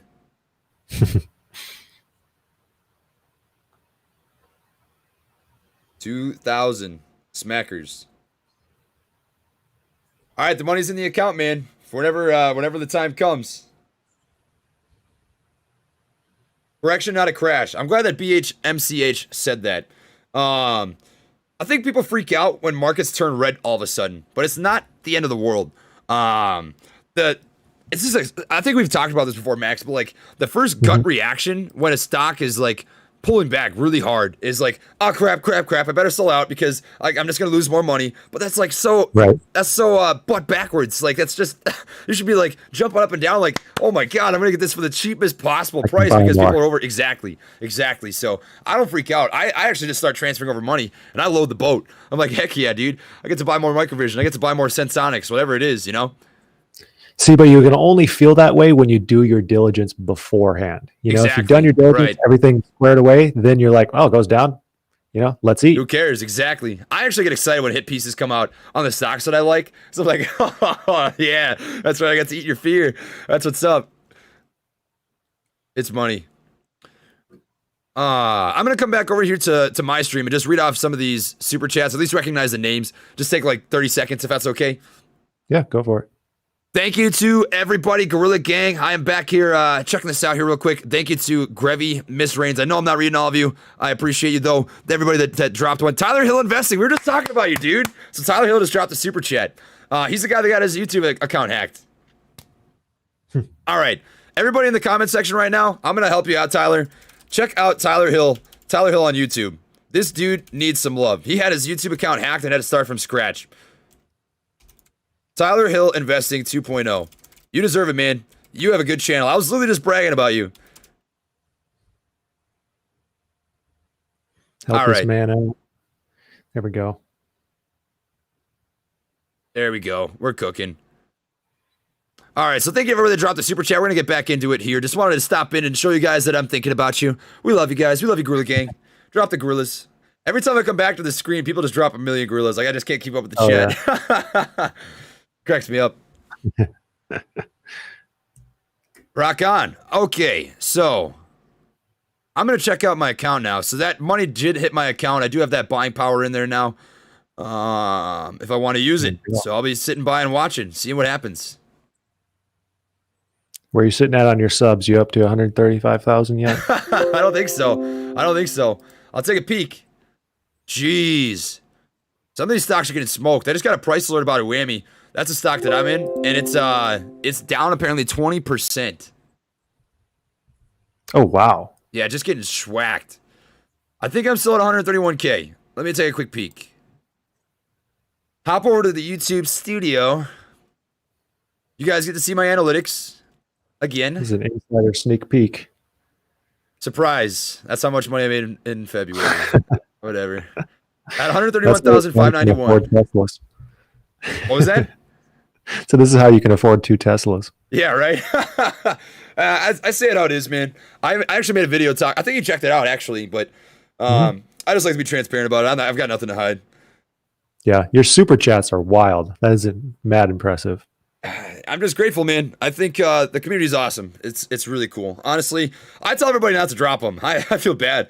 I feel bad when people do it, but it's pretty. I'm grateful. I don't know what else to say. Makes me feel awkward, man. Yeah. Yep, I understand. Let's see. Oh, Bitcoin dropped back below 50,000. A lot of times when there's chaos in the market, we see Bitcoin jump up. Oh, yeah. Bitcoin's getting schwacked. 49,859. Dang. You know what's weird about Bitcoin is it trades 24/7. That is such a strange concept to me. Right. Yeah. Yeah, it makes the day gains seem so weird when you're like comparing everything else just to market hours. Oh, I know. Honestly, I've considered this before. I know you're not a swing trader or a day trader, but I've considered like taking the weekends just to swing trade Bitcoin because like the weekends get so long, man. Like I love when the market's open. So like maybe I should just use Bitcoin to have some fun. Mm-hmm. And if you screw up, you know what? Just hold it. Have you looked into Bitcoin lending at all? Like that crypto lending where you can earn interest on your I have, yeah. Crypto? I've looked into also Bitcoin mining, but I don't think my computer's up to spec for that. Unless you're using it all day long. Yeah, I know. Oh gosh, it takes me like a week to like delete all the videos that I make. Gosh, it takes up so much RAM. So we got someone in here asking, how did we meet? So if you want to give the story. So we just met, but there's more to the story. So basically, I was covering AMC price action, and at the time when I started all that stuff, I had like 10,000 subs, and I was told that this dude with a huge channel, Max, was like watching my videos. I think you checked out my first viral video that went live, and you were like checking out your channel, and everyone was like, "Dude, Max was showing your channel or your video on his channel." I was like, "No way!" So I popped in while you were still live, and I dropped a super chat, just like it was like, "Yo, dude, thanks for showing up. I appreciate your coverage or whatever." And that was that. And then I stopped in a second time, I think, and dropped the super chat, just said hi. And was it you that reached out first? I think it was. Yeah. Yeah. So Max reached out to me, and We just hooked up and had a live stream. Went over to his channel. We found out we're both Minnesota homeboys. So that was sick. We actually both went to the same college 1 year apart, which is so mind-blowing. I still can't believe that. He was on the track team. I was on the track team. He was a pole vaulter. I ran long distance. Crazy stuff. Yeah. So we ended up knowing like all the same people. Yeah, absolutely insane. Apart. So crazy. I don't know how that's possible, man. That's crazy. Blows my mind. Been ever since. A guerrilla gang to be. It was meant to happen. Yeah, I think you're gonna expect quite a few live streams for both me and Max in the future. And now that we know how to dual stream, nobody has to pick and choose. Yeah. You can go wherever you want. Yep. It's a win-win. Exactly. Yeah, definitely. I got to get Restream Pro. How much does that cost you? I think it's like $50 a month or something like that. Oh, that's totally worth it. For sure. Yeah. I'm honestly not even sure what the advantage was over the free version, but I think it allows you to watch the chat in live action. Mm-hmm. I don't think that I can do that with the free version, so that's pretty huge. Definitely. I'm gonna have to do that. I don't mind that at all. Are you running through OBS on that, or are you just running through Restream? Just Restream right now in my switcher. Dang. That's simple. Switcher has its own program too. So OBS is kind of a pain. Like at the formatting on it, sometimes it's kind of hard to square away. And like it seems like this like does it for you, which is really cool. Mm-hmm. One thing that I know you can do with the Pro version is you can change the background to whatever picture you want. So if you don't like that purple background, you can like upload a picture that you've got for like a standard one, and you can do that. So that's a pretty nice Pro. AMC right now is at $9.84. Seeing a little bit of a bounce. Looks like we might test 970 here. As it's sitting right now, there's a pretty decent buy wall sitting at 980, so we're going to see if it holds there. About 7,000 shares waiting to get filled. Volume per minute is up from where it was earlier, but it's definitely not anything nuts. What I'm watching for, and you let me know what you think, Max, is another end of the day run. I feel like that is so standard of these stocks. Like GameStop and AMC, all of a sudden, with an hour before close, started cranking 3 million shares a minute, which is like, holy crap. I just got off work and I checked my phone and I had like 500 unread Discord messages like, Trey, where are you? Where are you? Where are you? You see this? I was like, oh, dang, that's nuts. Yeah. I think I texted you too, and I was like, dude, you did. I was like just not watching it at all. Like I was just working, and I checked my my portfolio, and I'm like, well, that's cool, not bad. So crazy. Go ahead. Just going back to our how we met story real quick. The other day, someone from my hometown, I guess, was asking her daycare provider if they knew who I was, because I had mentioned my hometown and said how we were like their favorite stock streamers, and the person that they asked was actually my cousin. So my cousin dude, was like, hey, one of my clients that watches all your stock streams, you and Trey. Dude, that feels so cool, man. Honestly, that's like the most rewarding thing. I love hearing like all the stories that people tell, like, you know what I mean? Mm-hmm. Like just hearing the little stuff, like how it affected people's lives, or like how they talk about it with their buddies at the lunch table or whatever. It's just like I just can't believe people listen to what I have to say. It's crazy. Yeah, I'm sure you feel the same way, man. Oh, dude, it's so mind blowing. Like, yeah, really, I can't get over it. We're just dudes, just some simple weebs. I know you're a weeb. You're a weeb just like me. bit of a nerd. That's a good thing, man. It's a good thing. My girlfriend likes nerds. She's dating me, so it works out. Yeah. So people are asking about Torchlight. Are you familiar with Torchlight? I have a position there. I don't know if you do. No, I don't have a position. I'd like to hear what your thoughts are on it, though. I haven't looked at their financials or anything before. So Torchlight, before they started this talk about a metamaterial merger, they were a company that primarily focused on like gasoline. So if we just take a quick look here, it's energy, fossil fuels, oil and gas exploration, and they are looking to be merging with metamaterial, from my understanding. So MMATF, and I want to do a little more reading before I say with the utmost certainty that this is going to happen, but there's rumors that metamaterial is working in the same building or close to that of Tesla, and metamaterial focuses on industrial goods, machinery, equipment and components, industrial machinery and equipment, and I think the way that they're trying to swing this is kind of moving Torchlight into more of a EV sector company. Oh, okay. Or like a green energy sort of play. And people are really excited about that merger. So I think that's where the upside is. I think whatever Torchlight did in the past means, I wouldn't say absolutely nothing, but like they're looking to go a completely different direction from my understanding. Okay. And there's a lot of people that are excited about that merger potential. I personally have a position here because from what I've read, it seems like it could be pretty solid. It's not a huge chunk of my portfolio. I think like 5% or so. But I think it could be pretty solid for sure. I've got like $2 grand in here. Okay, that was my first question because looking at their sales are very low. So Right. the fact that you're saying they're doing something completely different, that makes sense. That's why I want to point that out, because when I first made a video on these guys, I was like, I don't know why everyone's so excited about this. This looks stupid. But then I dug a little bit deeper. People kind of corrected me a little bit. They're like, yeah, man, you got to keep reading because that's what they're looking at. Is like that potential merger with metamaterial. I think it's going to be good. My kind of 2 cents here for everybody that's kind of freaking out about this sell-off is to average down. I mean, if you're in this for a midterm to long-term investment, you actually believe in like the EV sector, the green energy sector. Like I personally believe in it a lot. I think that those plays are going to be solid for the next 4 years. You got to think macroscopically. Like you're gonna have maybe sometimes month-long periods where stocks are red. That happens, right? But macroscopically speaking, over 4 years, if Torchlight does what they're anticipated to do, you're gonna make a crap ton of money. So I feel pretty good about that. Yeah, I always like to take a look at management too, see what they've done in the past, see like what their connections are, because sometimes that can help you know, build a hypothesis as to the future. So because we were looking at Sensonic's management when we were talking about the other day on your stream, and I was like, okay, this is a perfect example of management poised to do what they're trying to do. I try to look into that. Like, what kind of experience do they have that they bring to the table from other companies? So that's huge. That's something I got to do a little more DD on. That's why I don't have a huge stake in Torchlight.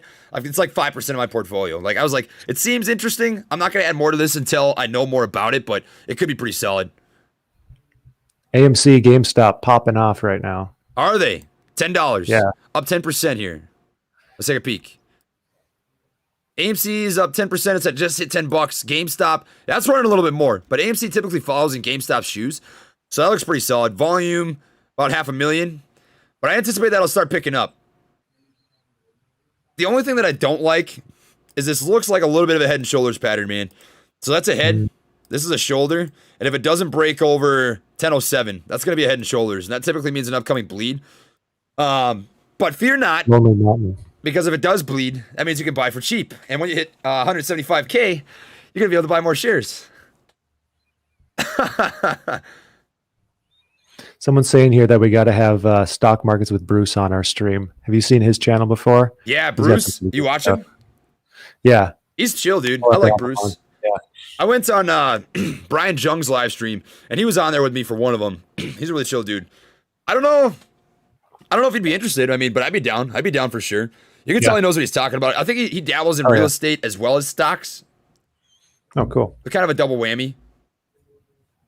Very chill, dude. Somebody was talking about in the comments, I don't remember who said it, but somebody was talking about Justin kicking somebody off his stream. Do you watch him? Justin? I'm not sure. I think his channel name is called My 2 Cents. Let me take a quick peek. I don't think I'm familiar. He kicked like a guest off? I saw it in the comments section here. If anybody knows, just drop it in the comments so we can check it out. I think it's My 2 Cents. No, that's not it. Gosh, what's his YouTube channel? A couple of cents. Yeah, you guys corrected me. You guys already knew. I was on the right track. But this guy, I think he had a live stream, and somebody was saying that somebody got kicked off of it. But I don't know. I just read that briefly. I was interested to see what that was about. But I don't mind. I don't mind Bruce. I think he's a good dude. I tell everybody this all the time, though. I think my favorite guy that I've streamed with so far is 100% you. So same. Got to keep it legit. Likewise. Yeah, it's the easiest streams ever. Oh just yeah, flows. It's so chill.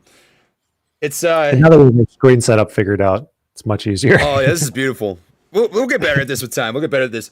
I think what ends up happening is as you go, like it's a little sloppy. We figure it out, but like I'm learning this as I go, man. I've only been doing YouTube for 2 months, so I appreciate your help.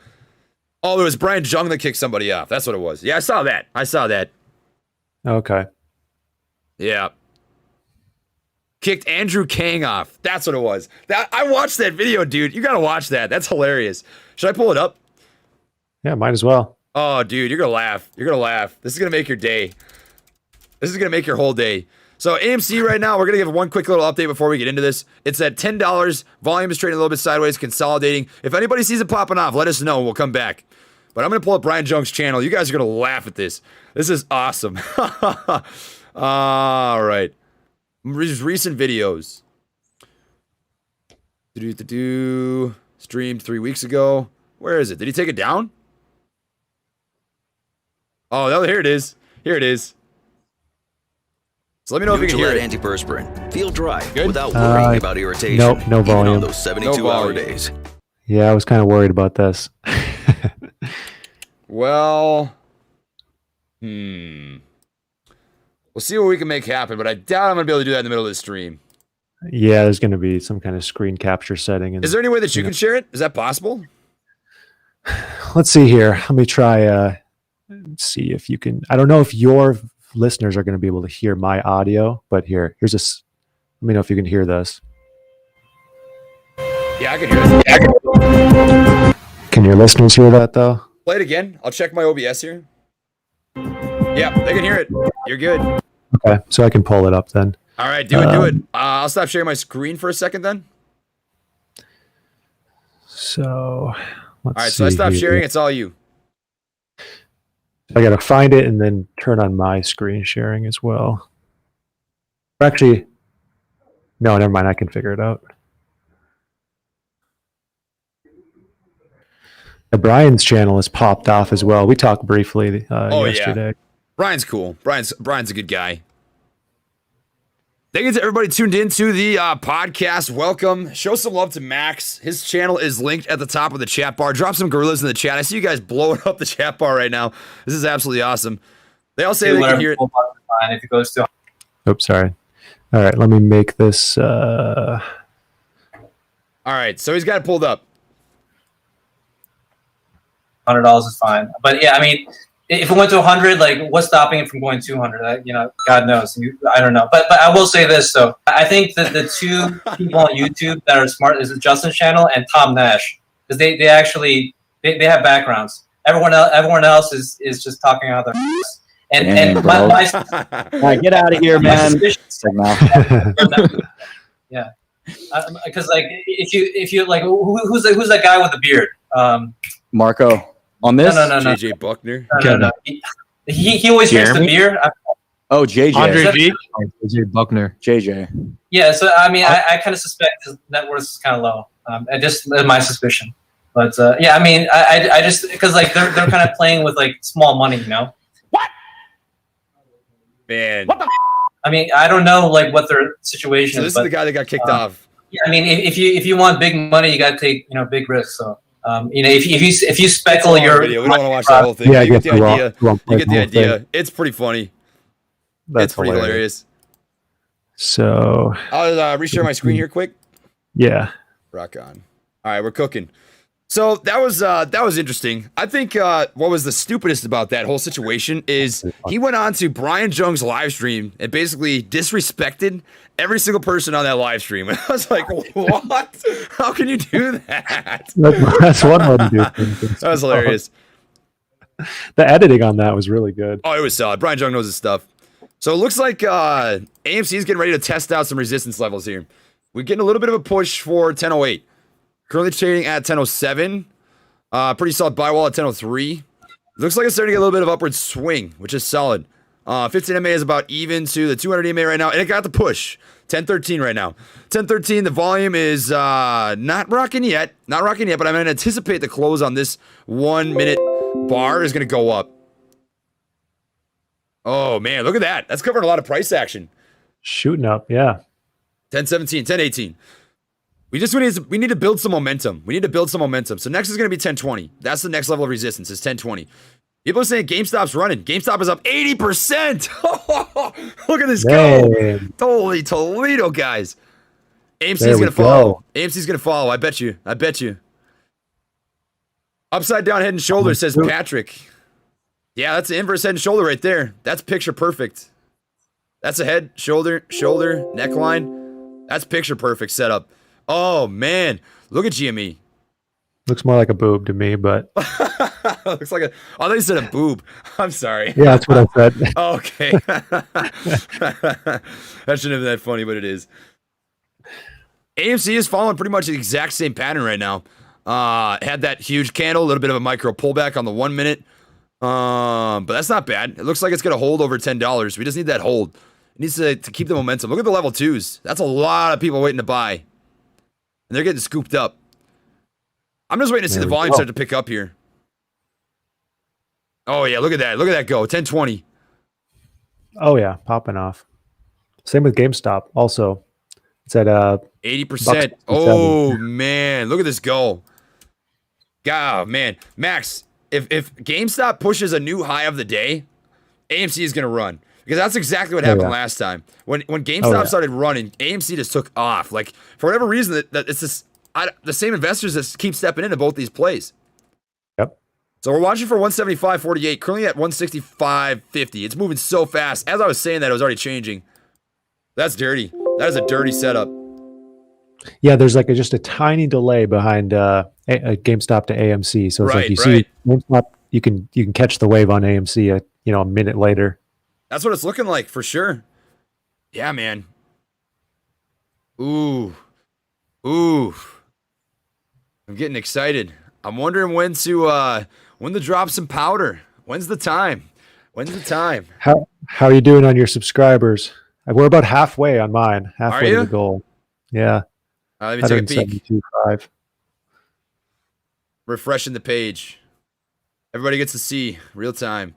We're sitting at 131.672. Oof, you gotta pump those numbers up. Oh, I know it. Rookie. Everyone's already subscribed to you. That's the problem. Yeah, make 10 accounts. We're at 1023, 1024, 1025. Looks like it's gonna get the push. It's getting there. Oh yeah, 1027, new high of that candle. Gosh dang, look at this run. GameStop 177. That's a new high of the day on GameStop. Did it halt? No, it's still moving. 178. Look at that volume. That volume's going nuts. Oh my god. 84 on the RSI. This thing is ripping. Look at this go. 180. Just ate up the 180 wall. We've got it is right there. So there's a big sell wall at 180 it needs to push through. These level 2s are moving so fast I can't even keep up with them. Holy crap. How's AMC sitting? 1028. AMC hasn't seen quite the same launch. It lags. It's lagging, just like you said. Yep. So when I look at GameStop and AMC, what I'm seeing right now that's similar is this setup right here. Like this little area where you have that little top. It needs to push over that top, and then it's going to come with a wide push. So you can see that. Once it pushed over that level of resistance, it pushed.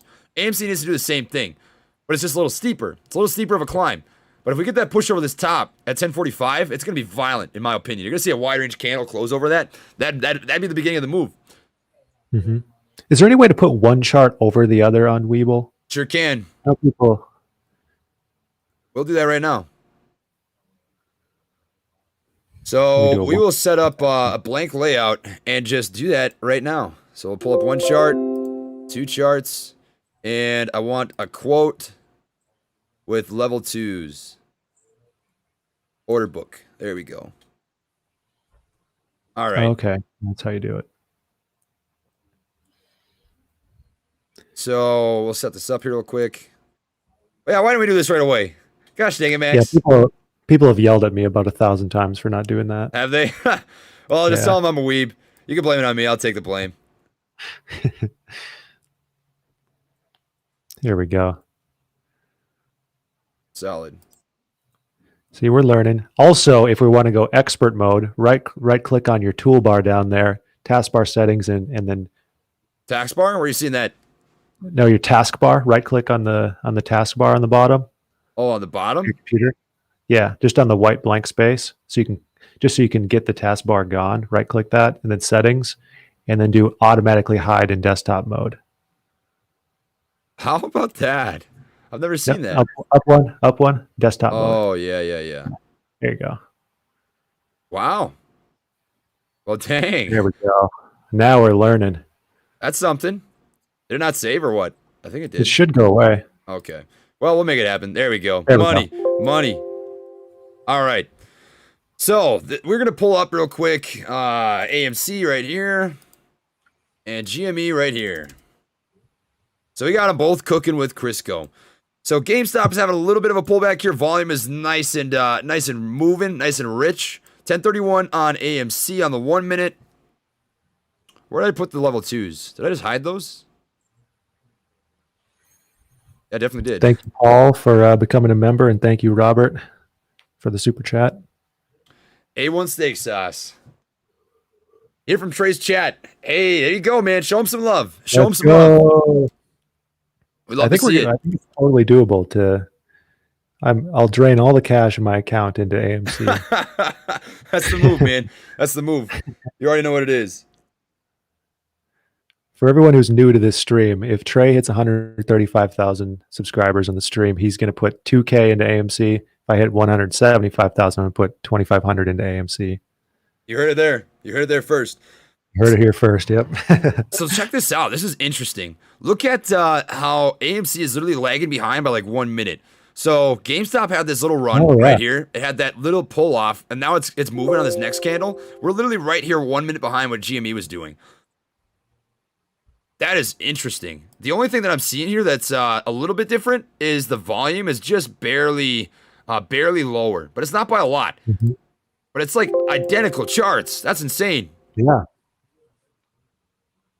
Wow. It almost wouldn't be a bad strategy to just monitor GameStop if you see a big spike. You know what's about to happen, yeah. Right. Totally. Jeez. All right. You know what I'm gonna do? I'm gonna take a quick 30 seconds to get myself a drink. Give me 1 sec, please. Okay. Sounds good. Oh, we got HT says he's gonna match the deposit amount into AMC if we hit it. I'm sure there's a lot of other people who will also match if we hit it. Yeah, non-financial advisors. We're seeing a little bit of a sell-off here. Can't see my screen. It's down about $10.07 or so. Yep. But that's not terrible. We're gonna see what the retracement looks like. It looks like it's gonna be pretty harsh though. If we exclude that wick to 1050, it's not gonna be as bad.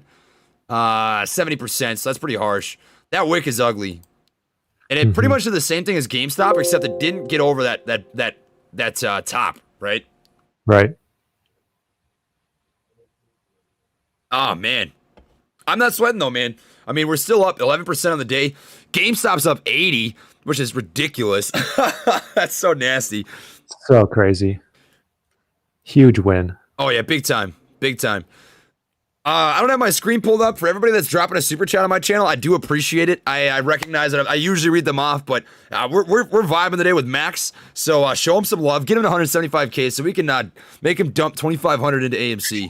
That's the move, guys. That's the move. Yeah. Someone was like, spend 2,000 if you hit 200K, and I'm thinking I'm already going to spend 2,500 for less. Makes sense to me. I love it. That's gold. Jim Boy Genius wants to elaborate on your entrepreneurship. Yeah, sure. I guess where do I start? Entrepreneurship for me has kind of just been a lifelong thing. So like YouTube has been a very recent development for me, but I've owned businesses of various kinds since I was about 13 years old, but I would say like legitimate businesses since I was about 18, which would be almost 8 years from now. I've had, employees and, legitimate, I guess, enterprises since I was 18 years old. That's so crazy, man. I can't believe you've been an entrepreneur for that long. 18? Oh, yeah. Did you say you started college when you were 17? Yep. Started college when I was 17, dropped out, moved to Arizona, started a pool cleaning business just to make things brief. While I was growing that pool cleaning business, I was working part-time at a moving company. I eventually quit the moving company because my pool cleaning business could sustain me. And then about 5-6 months later, I ended up purchasing the moving company that I used to work at. And I still own that to this day. That's insane, dude. Man, I'm honestly a little bit jealous. I can't lie. Part of me wants to start a business, but I wouldn't even know where to start. You know what I mean? Like, I want to. You got YouTube. I know. I know it. Business right there. I think what I would end up doing if I get med boarded out of the army, which looks like is a possibility. It's tough to say exactly what'll happen, but I mean, the print says what the print says. They don't let people with heart attacks stay in, and I've had 4. So if they kick me out, I think what I would do is I would grind on YouTube for probably like a year, and I wouldn't quit by any means, but I think I would take the revenue that I made from YouTube and start some sort of business. And I don't know what I'd want to do, but I want it to be something that's like impactful, that actually makes a difference, whether it be like, I don't know, maybe like a trade TF, like an ARC ETF, or who knows? I don't know, but it'd be interesting. I need your help for sure. it'd be good to pick your brain. You'll have to partner up. Trade should go public. That's funny. We'll have to partner up, man. We can start our own ETF together. That'd be sick. There you go. Can you imagine? There you go. The YouTube ETF. I mean, you could think it's stuff that would pair well with YouTube in general. Obviously, you do stock related stuff, so an ETF definitely. But even like products, something that you find valuable could be an easy connection to the YouTube channel. Yeah, that's my 2 cents too, man, for sure. Oh, look at AMC and GME. They're doing the exact same thing. Look at these candles. That's dirty. Someone asked, what's my current profit margin on my moving company, and if I have any tips on entrepreneurship in general. So my moving company is, especially compared to the industry, is very profitable. Our margins are in the low 20%. Even last year with the pandemic, I think we had like 23% profit margin. Part of that is because we do storage as well, and that's really profitable. Dude. Yeah, I can't complain. Also, given the fact that it's completely delegated out, like I wouldn't be sitting here right now. Yeah, right.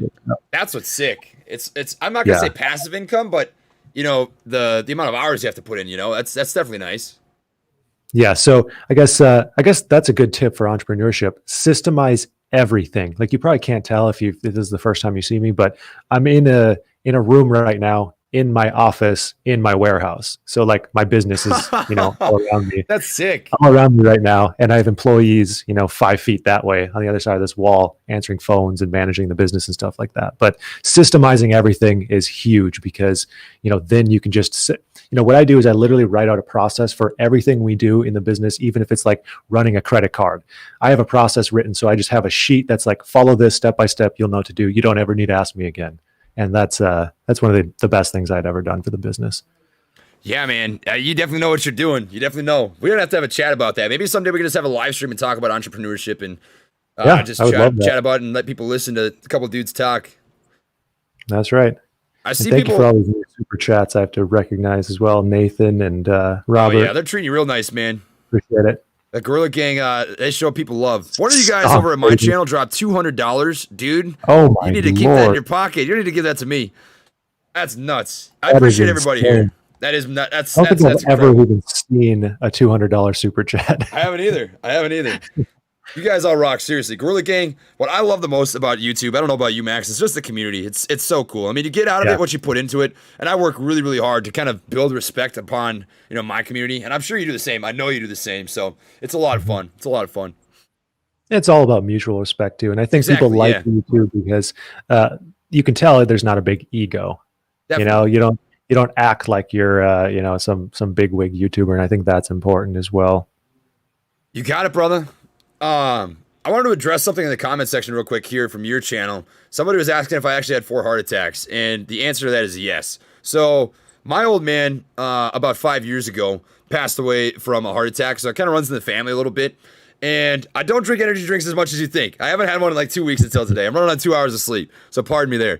But it's a little bit of a genetic thing. So I was a very healthy guy. I was an athlete for like 12 years. As Max already knows, I ran cross country and track like religiously. I ran twice a day, every day for probably 5 years. I would run 120 miles a week. So it's not a health issue. It's definitely a genetic defect of some sort. In fact, I had to stop running because of it. So I don't want you guys to worry about what I'm putting into my body. I promise you, I'm doing okay.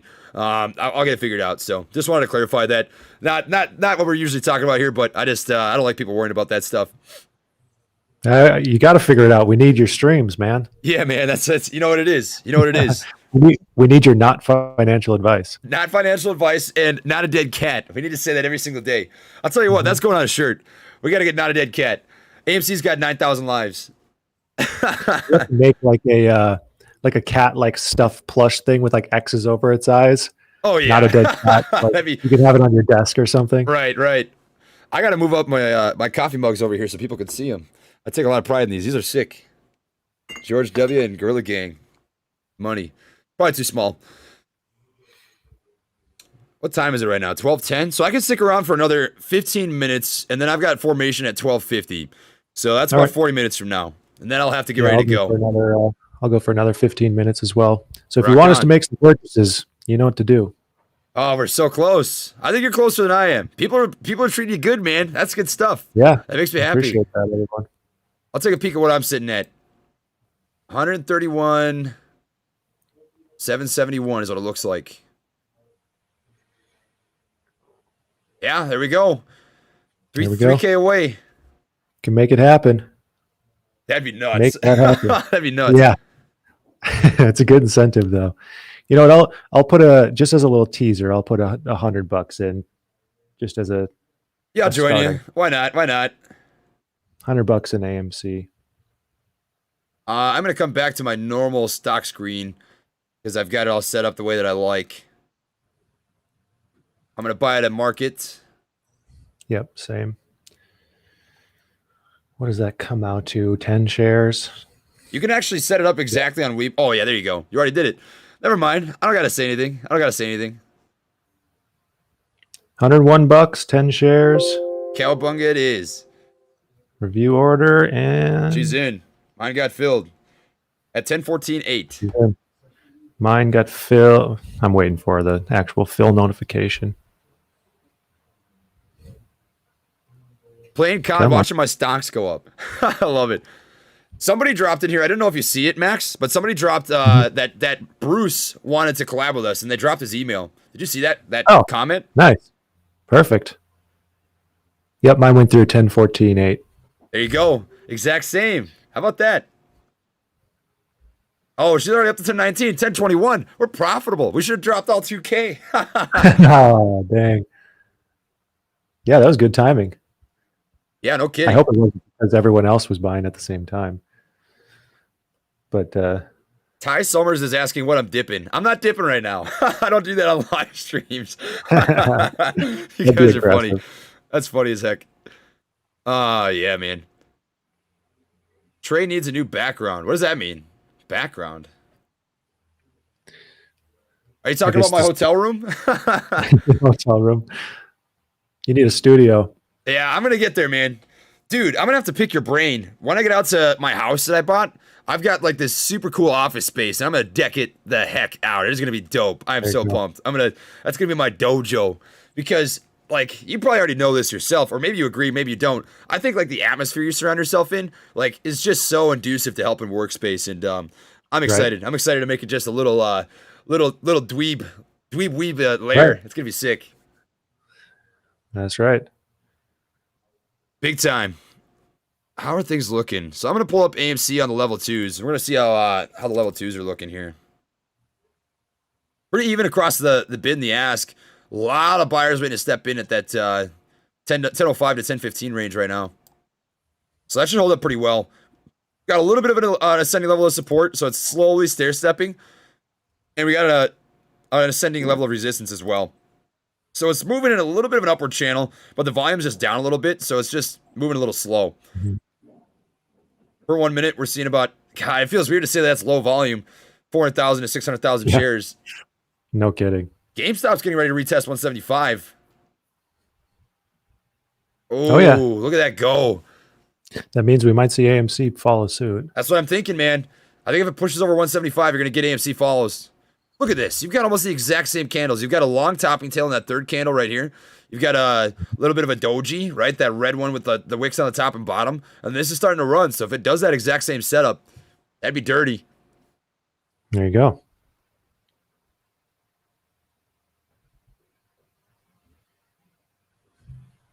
Cellar door AU.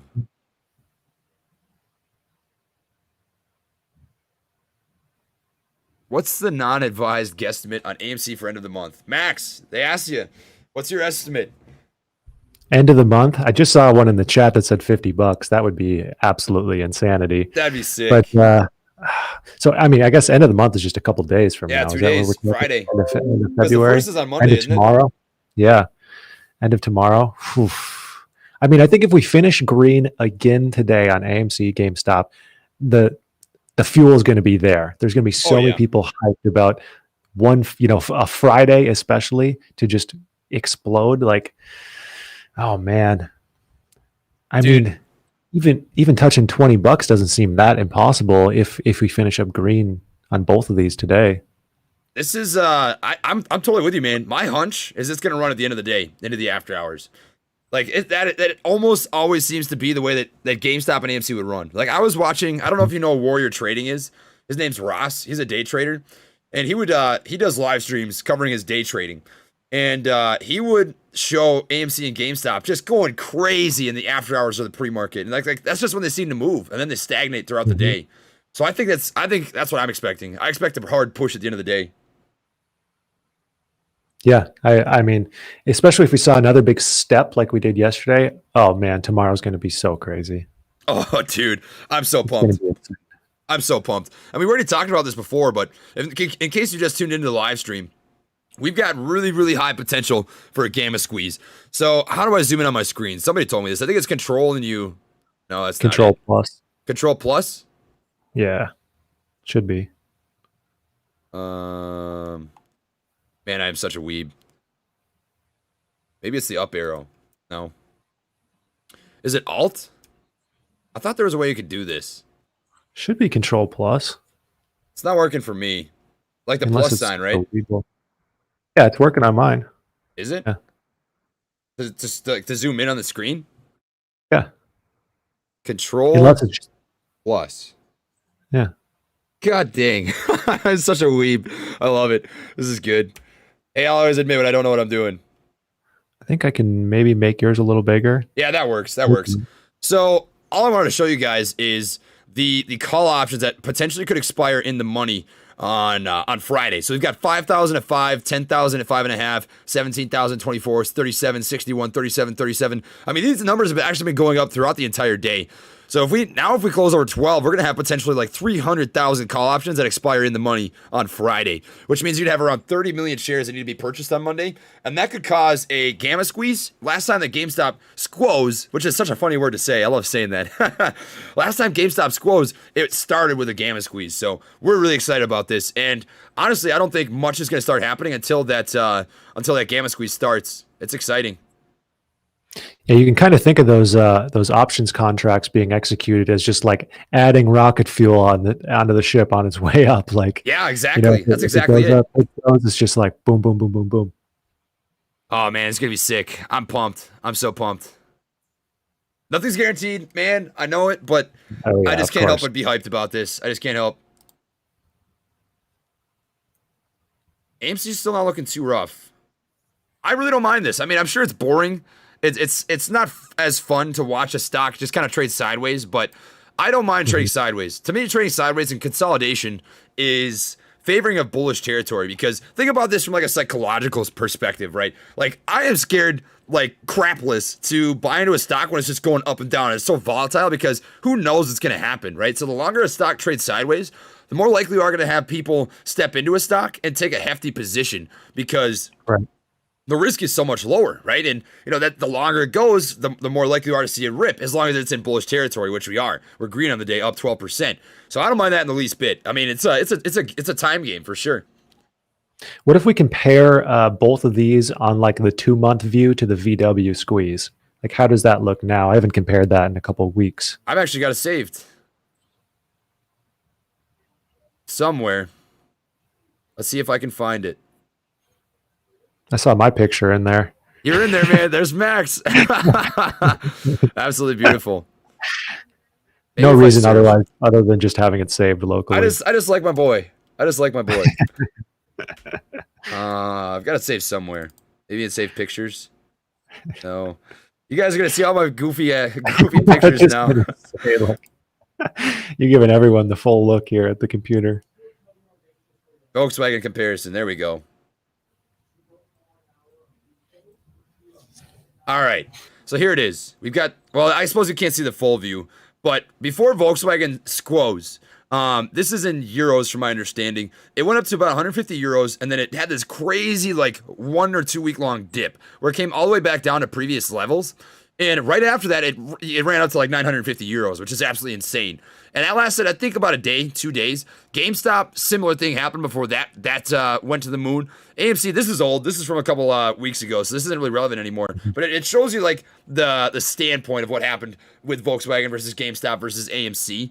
And I want to really point out that the difference here being that Porsche and the German government worked together on this. So it's not the same scenario, but the setup is very similar, where we had like that consolidation period where we dipped really hard, and now we're coming back up. So correct me if I'm wrong, but wasn't that like pit of despair for AMs, or I mean for VW, like 8 or 9 days long? I think so. Yeah. I mean, it was over a week from my understanding. Yeah. That's wild. So I mean, you know, we're at what, like 20 days of I'm calling it a pit of despair for AMC. Dude, it was straight up a pit of despair. There were some rough days in there, man.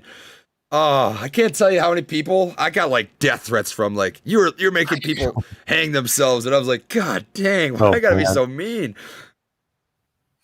It's tough, but it was a long time. We got 1, 2, 3, 4, 5, 6, 7, 8 days. So that's almost the exact same as the Volkswagen pit of despair, as Max would call it. Wow.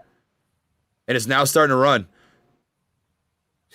The only thing that I don't particularly like about the setup right now is I don't like when you've got a gap up and it's a red candle. That's typically not a sign of strength. Like we see all these candles, they were gap ups and they were red. That means that they close higher than they opened. You don't want to see that. You want to see something like this where it closes higher than it opened, right? So that's I'm hoping this changes by the end of the day. That's not a great technical setup. Right. But we'll wait and see. I mean, not the end of the world yet. Oh, I gotta get rid of that If you look at box. the day view, it looks pretty darn good. Oh yeah, daily looks pretty solid for sure. It's just the gap up. That's why that gap up looks goofy. I don't think I've got extended hours on this. That looks funny. Huh. Oh, whatever. Yeah, mine does too.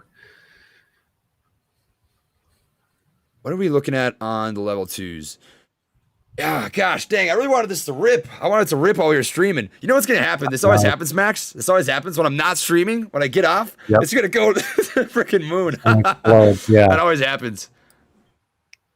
Every single time. I know it. We're still floating around right around this price that we just bought at 10. Yeah, 10.16 right now. Yeah. 10.16. Shoot. It'll come. I've got conviction. I mean, honestly, technical setup wise, I'm going to see if I can turn on the extended hours. There we go. So technical setup wise, if we just zoom out a little bit here, this is, very macroscopically speaking, moving really nice. I mean, it's still setting up those higher highs and higher lows. It's been volatile. Like, it's very up and down in the process, but this looks to me kind of like an inverted bullish flag, which isn't necessarily a bad thing. That doesn't mean it's bearish per se, but it means that it's slowly moving in a squeezing, fashion. And I think eventually going to get to a point, and it's probably going to be towards the end of the day, as we were talking about, where this is going to really come down to the wire, and it's going to start running because it's squeezing down. Like, it's consolidating, as we talked about. The longer it consolidates, the more likely you are going to see those buyers step back in and establish a price on it. Yeah. Yeah, I think we're probably going to see another run up, like you said, last half hour of trading or something like that. You already know it, man. You already know it. After hours. That's how it goes. Dude, I swear, every time I'm working, I'm going to go to this formation that I've got in like 30 minutes, and this is going to start going absolutely nuts. I 100% guarantee it. That's how it always goes. When I don't have my phone on me, when I'm not by my computer, whatever. Same with every time I buy a share live, it just drops by like 5%. Oh yeah, I've been there. I was so pumped when I had my live stream yesterday, and it actually worked out. SYPR actually did good, and I was like, dang, that never happens. That was sick. That was good. Everybody's saying he'll go crazy when Trey leaves. That's how it goes. I also slept for 2 hours, Cosmo. That's funny. All right, man. But it is about that time. I better not be late, or I'll get yelled at. I'm going to go for just a little bit longer. Totally fine, man. So I'm just going to come back to... We'll have to do this again sometime soon. You already know it. You already know it, brother. It's a blast. It comes so easy. We're always vibing, for sure. So thanks, Max. Everybody in the chat bar, go follow Max if you have not already. Absolute G. You can call him Trade Jesus, Tarzan, whatever you want. King of the Apes. He's Caesar by all means. Just show him some love. I appreciate everybody tuning into the Traders podcast. Show some love to our man. It's absolutely beautiful. And thank you, Max. Any last words of wisdom? No, let's go AMC. Let's fuel up this rocket ship and take it to the stratosphere. Amen, baby. That's what's up.